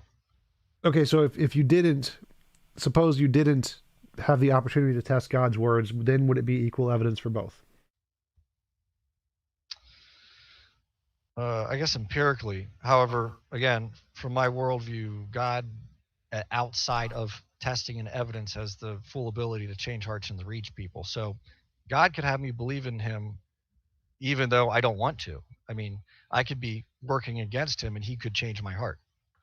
Right, but we're not asking about psychological state, which we're asking about epistemic, like what is does the evidence indicate state. So like if you were not able to confirm God through your feelings, through your peacefulness feelings, would this argument on its own be evidence for God's? Like, would the teleological argument be evidence independent? Like, if you never got to sense God, would this argument still be evidence? You know, it's not just feelings. Like if you take Proverbs, it talks about physical rewards that come from good conduct. And people who aren't Christians can do good conduct and get those physical, financial, other rewards. So God doesn't just ask you to test things yourself that are just feeling based. You can test things yourself, such as if I act in a certain way, will it lead down a certain direction? And the only reason I say that is because you keep talking about this peace that I have, and I brought peace up, but that's not the only thing that God claims. There are so many things that he claims. It'd be so easy to just say, okay, God, I trust you, genuinely trust him, put him to the test, and see where it goes. Okay, but that's slightly a different topic. So my question It is is. Yes, I'm sorry. if God never was able to confirm anything in the Bible, would the Yeah. teleological argument still be evidence, or would it no longer be evidence? Um, would the, well, I think yeah, I think it would still be evidence because it points to creator. Creation points to creator because of the lack of odds of it happening without one. Okay, so why do you think it's unlikely that the universe would come about without a creator? Because it seems like it could come about from laws of physics just fine. Well, it'd be very unlikely. It'd be very Why? unlikely that we would get this result. Why do you think that? It could be the likelihood could be 100%. There could be 100% chance that the laws of physics would produce this universe exactly as it is. Yeah, but we can do the math on amino acids. We can do the math on what the odds of an atom on this side of the universe being next to any other atom in the universe is. And so it's incredible odds all of the time that are taking place right there because of how many atoms are in the universe. But at the same time, there's that many more things that aren't happening because all the other atoms aren't next to it.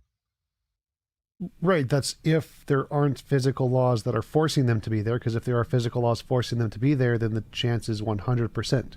So why do you think like every particle in the universe could be determined to be exactly where it is with 100% determined forces? So there's no Sure. chances. What does determined mean? Forced to be there. There's no percent. It has 100% chance it has to be there. Determined means it's What's forcing it to be there? other laws of physics. What's forcing them to be there? Their nature. Their nature is necessarily that way. Why is it that way? Because it's necessary. Why is it necessary? Because it's their nature. Right. And so that gets into a circle of, well, because that's just what we're assuming based off what we see. That would be like me saying, well, why is God good? Because he's good. Well, what is good? Good is God's nature. And then it goes back and forth. It's like, well, yeah, that explains why God's nature is that way.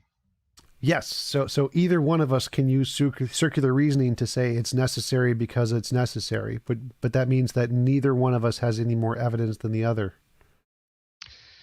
Well, that works for a standard for objective morality, but I don't think that works for an explanation for the physical universe. How is it different if I say that the universe's laws are necessary because they're necessary? How is that different from you saying God's nature is necessary because it's necessary? Well, God never came into being, and that's logically consistent with who God claims to be. We have no good explanation for how the universe came into being without anything causing it to come into being. Right. So I'm saying something did cause it to come into being, and it was a necessary law of physics that predated the universe, that was uncreated. Right. What was the thing? What was that thing? Quantum field? Okay. So do we have evidence for the quantum field that you're positing? Yes. Yes. Okay. So where did the quantum field come from? It was not created. It's eternal. It's never been created. Right. Well, I mean, this goes back to I would love to argue that, but that's outside of my realm. There. Okay. Yeah. All right. So let me change the question a bit. Who fine-tuned God? Nobody. He's perfect. You can't fine tune something that's perfect. Okay, so I can say the quantum field is perfect and it's not finely tuned. Why would you show that one is more likely than the other? Because a quantum field is something in nature. God's outside of nature. So the quantum field is something that's dependent on being in this universe. No, quantum fields are outside of this universe, but that's a different topic. So like, is God in reality? Yeah. Okay, so just like God is in reality, the quantum field is in reality. They're both outside of the universe, but they're both in reality.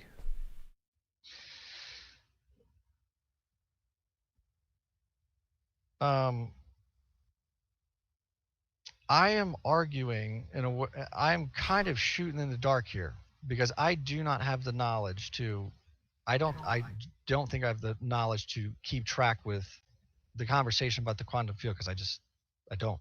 Okay. So I don't want to waste time or make myself look worse than I've made myself look by arguing against it because I don't know what it is. All right.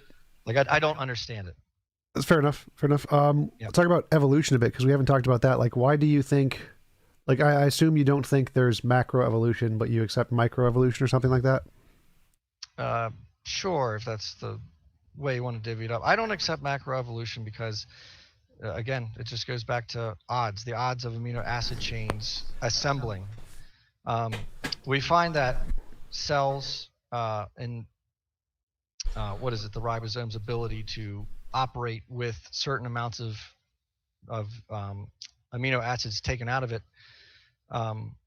They're robust systems that can keep operating for a while, but the problem is then they have to be, it's not how does a system that's already there, how robust is it in its operation, but how did it get there and how did it get so robust? And so again, the odds of amino acid chains building to anything that's anatomic, but go back to, I mean, abiogenesis is separate, that's even less likely. But then you take the unlikelihood of amino acid chains actually working out properly, the odds are incredibly low. So what do you mean by working out probably? Because I understand all life is just a combination of those amino acid chains, DNA, Yeah. and Hmm. from one chain to change to a different chain seems pretty easy because we know of there's like in a 10-hour period, bacteria will accumulate 10,000 different mutations. Their DNA will randomly change in 10,000 different ways. So it seems like it's pretty easy for one genetic code to change into a different one of a different species because they're all just a bunch of combinations of amino acid chains, right? So why would it be impossible for one to change into a different one? I So with abiogenesis, I use the word impossible because I believe it's impossible. With this, I say unreasonably unlikely. And again, that just goes back to Oz because let's take bacteria with a reproduction rate of like I forget. I When I did my debate on evolution with Reason to Doubt and Erica, I built a model for it.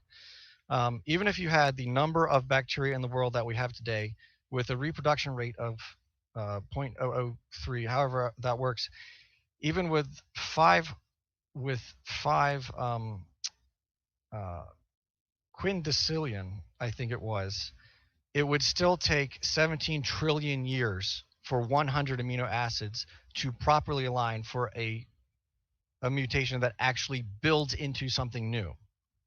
So if we're just using existing stuff, that's fine. But for new working mutations to take place, that's how unlikely it is. But it would happen if you had enough time, right? Well, sure, yeah, if you had enough time, but there's no model out there that has more than 17 trillion years. Well, so I'm just saying that without a god, it would be just fine for nature on its own if you had enough time to create a diversity of life like we see. We just need a lot more time than what we have. Uh, well, no, because I'm presupposing God. So I don't actually think that nature could exist without God. Um, Well, all I'm but saying is just that point being said, if if macroevolution is true, well, then that means we're wrong about some things. It means we're wrong about the age of the Earth. It means we're wrong about the age of the universe, and it means we're wrong about um, whether or not things can actually have something that complex take place. But just because we're wrong about something doesn't mean it disproves the creator. It says we didn't understand the creator. all I'm asking right now is it possible, given what we know about evolution, microevolution, that macroevolution would happen without a god? Like, let's say God created abiogenesis, happened already. But Mm-hmm. the way what we know about evolution is that macroevolution would occur without God if you had enough time. It would occur. Uh, what is enough time? And based on the odds, no. Enough time could be trillions of years, whatever number you want to put in there. I If there's enough time, there's enough time, so sure. But based on what we know and based on the odds, no. I think that's the best answer I can give you. Okay, so as long as you're admitting that it is possible that microevolution can lead to macroevolution given enough time, that's all I'm interested in. If that's possible, that's good enough for me. Um, Thank you for the super chat, Doc Palermo. Have you calculated the diversity of new species growth required with the flood as the starting point? No, I haven't.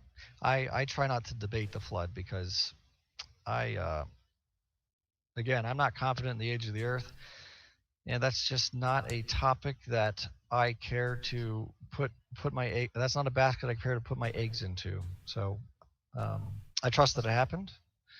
I don't know how old the Earth is, so I don't know how all that works.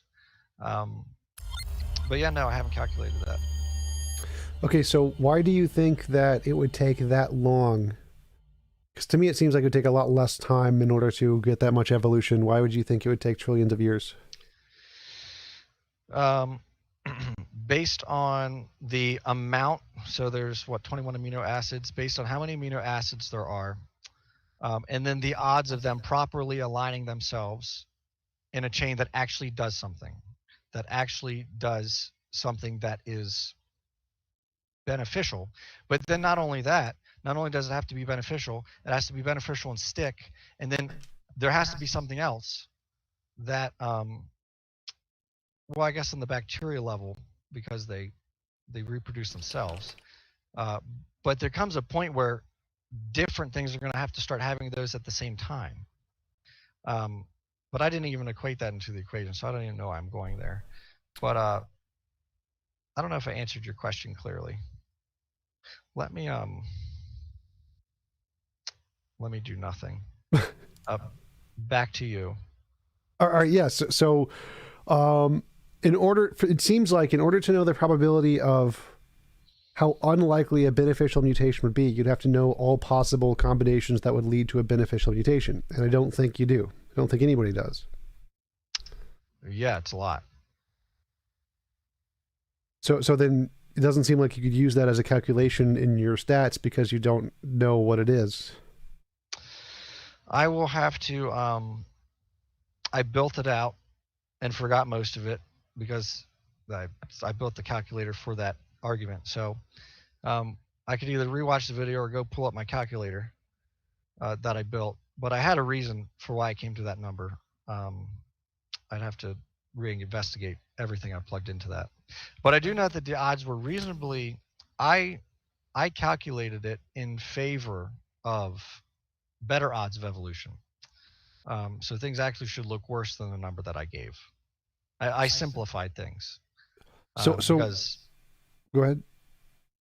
I argue a lot of things from a layman's perspective. I'm not a microbiologist. I'm not a I don't, all I can do is take the knowledge that I can get and build something out of that. So why do you think that all the experts in the field have different numbers that are much more likely than, like, that evolution is much more likely than what you say? I think there are. I don't know if they do. I'm not sure. I'd have to see exactly what the expert consensus is and make sure that it's actually consistent. And then I have to see if there are any that are going against those statistics. Because my goal wasn't to argue for or against authority. My goal was to build something that I could show that was just right there. So I don't know. Maybe I'm ignorant to something that could change the whole situation. Yeah, I'd like to see what your criticisms are of the academic models and their probabilities of evolution, because that seems to be, I think they're pretty reliable and they seem to accurately predict things, especially in bacteria groups, of how long it will take to gain function, and they seem to get it right at a high rate of success. So they seem those to have very trustworthy models. Well, what does it mean to gain function, though? What do they mean by that? It can survive in I forget the word for it, a thing that kills them. Well, sure, but if none of the bacteria can survive in that, they all die. If something can survive in that, then obviously there was something in that bacteria that existed that worked out. So that one can now reproduce. So Well, yeah, that's an that's argument. what they're saying, is that if they have in this amount of time, the bacteria will have a variation that can survive in this material that none of them can currently survive in. Right, but oh well, I don't know how that works. I don't wouldn't think that they could predict that off of a completely random change. That they obviously they have the ability to predict it, so they're going off of something that is there. Uh, Yes, so that's one of the big contentions with in biology. They're saying evolution isn't random. That's just a mischaracterization that creationists use. It's not perfectly random. There is actually a driving force there, which is like the natural selection thingy, and so it won't be random. It will be guided. well, I don't know. I think we could argue about what random and chance and guided per se mean, because unless there's something in the DNA telling it, hey, you need to change in this way, then it is the environment conditioning it, which means it is a product of chance. All right, the random mutation is random, but then the ones that survive and reproduce isn't random. That's determined by the environment. So the environment will Yeah. selectively help some of them do better than other ones, and those ones will be more reproductive, have more reproductive success, and so the genes will continue to mutate in that way more successfully than the other ways. Yeah. I know that you can turn genes on and off. I don't know exactly how um, mutations I know can make it so that something can stop having the ability to turn something on and off. I don't know if mutations give something a brand new ability. So I'm not sure that you would get. I think you can get. I don't know if that counts as morphological. A functional change within something that already exists seems fully reasonable because it already exists, and of course you can manipulate a code that is already there. But to get a new anatomic structure requires multiple systems all evolving at the same time. Um, Wait, like what do you mean the multiple systems? Because to me, the only thing that's changing is the ATCG. So all the only thing that needs to change at the same time is the correct pattern of ATCG. You don't need multiple patterns evolving at the same well time. take well no take for example. Well, I mean, now we get into the bigger scale. We're not just down at the amino acid level. We're at the actual function of something being like feasibly surviving. So take the eye, for example, and I don't know if it's Richard Dawkins or whatnot, but the someone posited the idea that the eye started off just as like a photo detector. It was flat, started to Darwin, cup. Oh, was that Darwin? Okay. it's in his Um, book, The Origin of Species. got it. Uh, I've been interested to read that book, but I've not read that book because I'm a slow reader. But anyways, so how that would happen is there would come a point where in that in assuming that's how it happened, that eye closes off. If that eye, when it closes off, does not have a pumping system to keep things circulating and fresh, things are going to start decaying and rotting because that's how any isolated system of water works. Wait, say that again.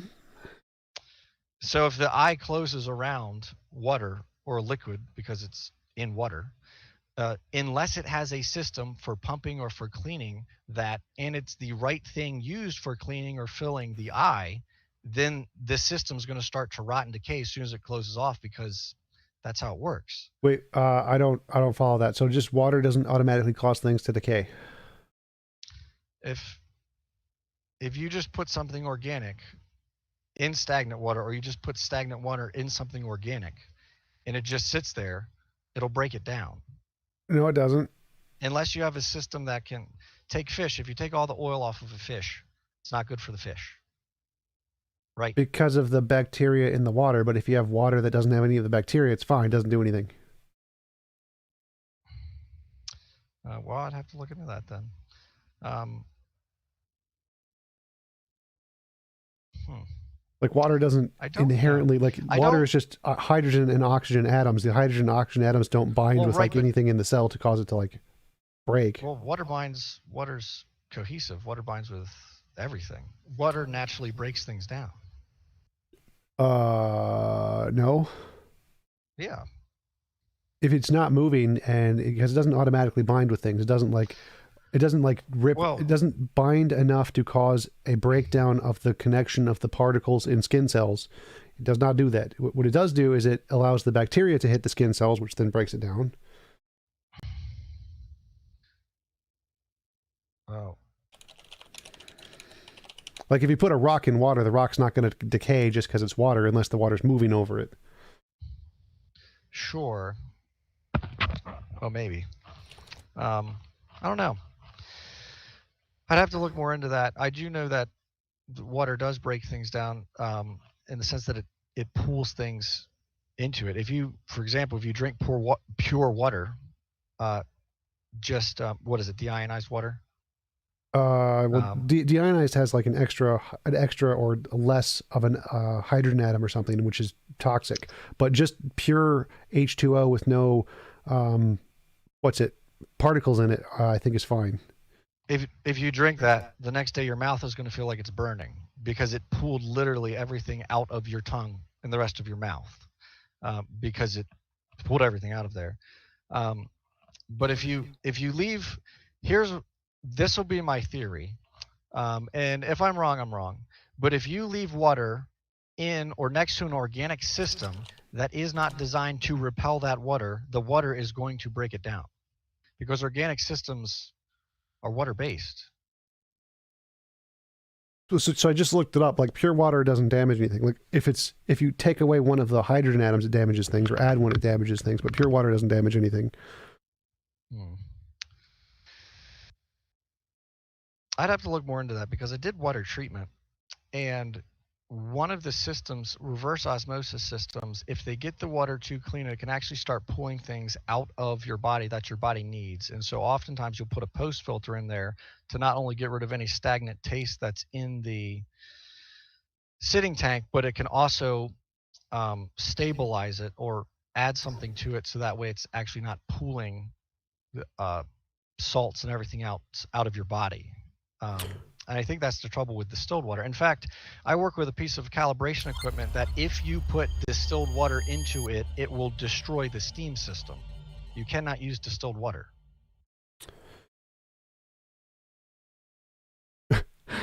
Eric Waters, thank you for the super chat. Water binds with everything. Have you ever showered?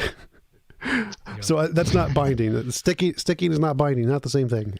But so it seems here, like from what I'm reading, purified water kills you because you actually need the other minerals. And so if you only drink pure purified water, you don't get the other minerals, and that could definitely make you deficient in like calcium and stuff. But it doesn't seem nothing about also, taking stuff out. I think it'll also pull things. It'll pull things out of organic structures. It'll pull all the minerals and whatnot you need out of the cell. It will suck it out of there.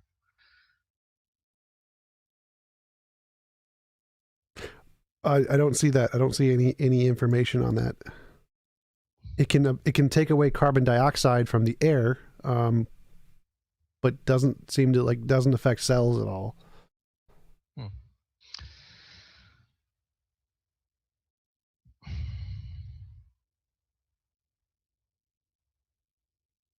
Mineral deficiencies happen because you don't get anything from the water and you need the stuff from the water, but I don't see anything else. Yeah, I would be curious though.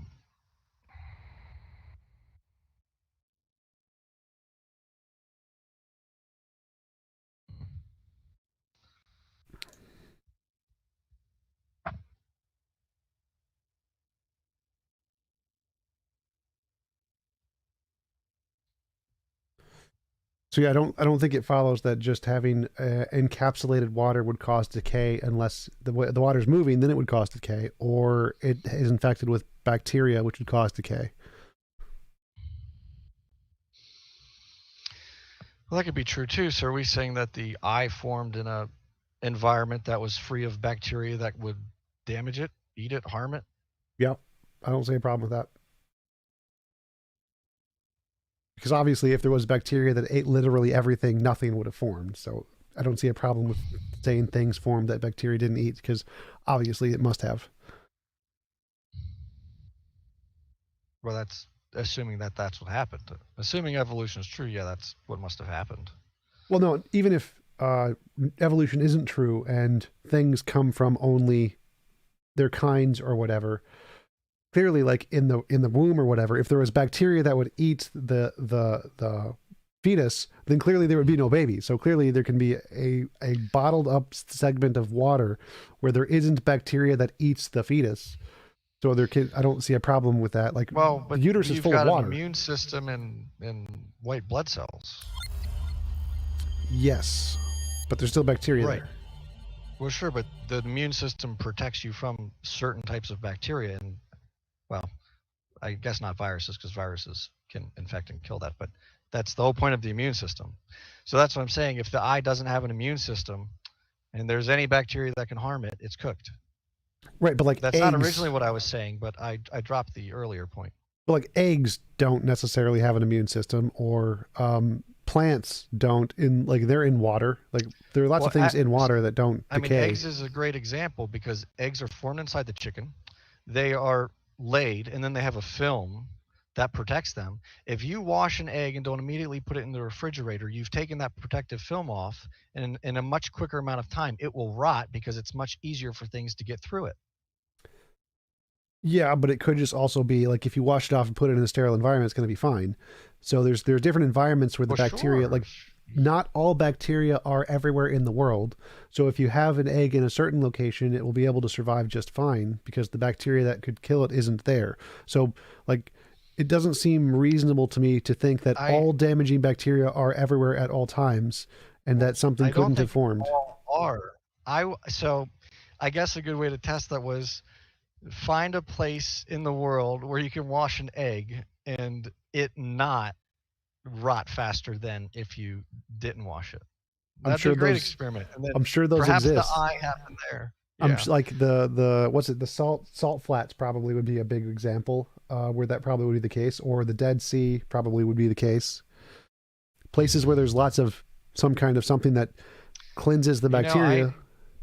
I would things survive, organisms survive where you wouldn't expect them to. So I don't even know if I'd wager that, but um, yes, that's a great test. Give that a shot.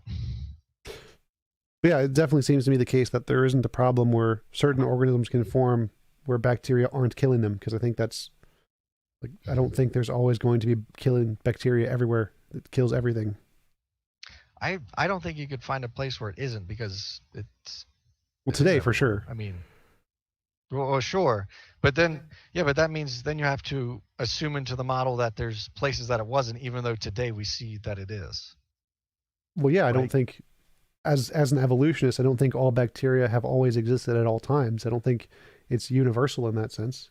I always think there's some that eat some other ones, but I don't think all bacteria eat everything always. So I definitely think yeah, there's going to but be do you see areas. how that logic is circular and doesn't work in a way? Because if you say those bacteria must not have existed because I don't think they had to, and obviously evolution worked. Well, for me, it seems far more reasonable that some kind of bacteria would have existed that would have harmed it because bacteria eats stuff. It's what it does. And so it seems more reasonable that something would have prevented that eye from closing, having no pumping systems, having no cleaning systems, and there was absolutely nothing there to rot that structure before it had any sected. I'm not understanding because, but in fact, that some bacteria will affect everything equally. So there should have been some locations where some things could form a certain structure that some the bacteria there wouldn't have eaten it. Well, did you, maybe I misheard you, did you or did you not grant that there's probably nowhere in the world today that you could do that egg experiment? Well, I guess you said the salt flats. Yeah, there's probably some places in the world the wrong kind of bacteria to get through the shell exist. Yes, and they're killed off by whatever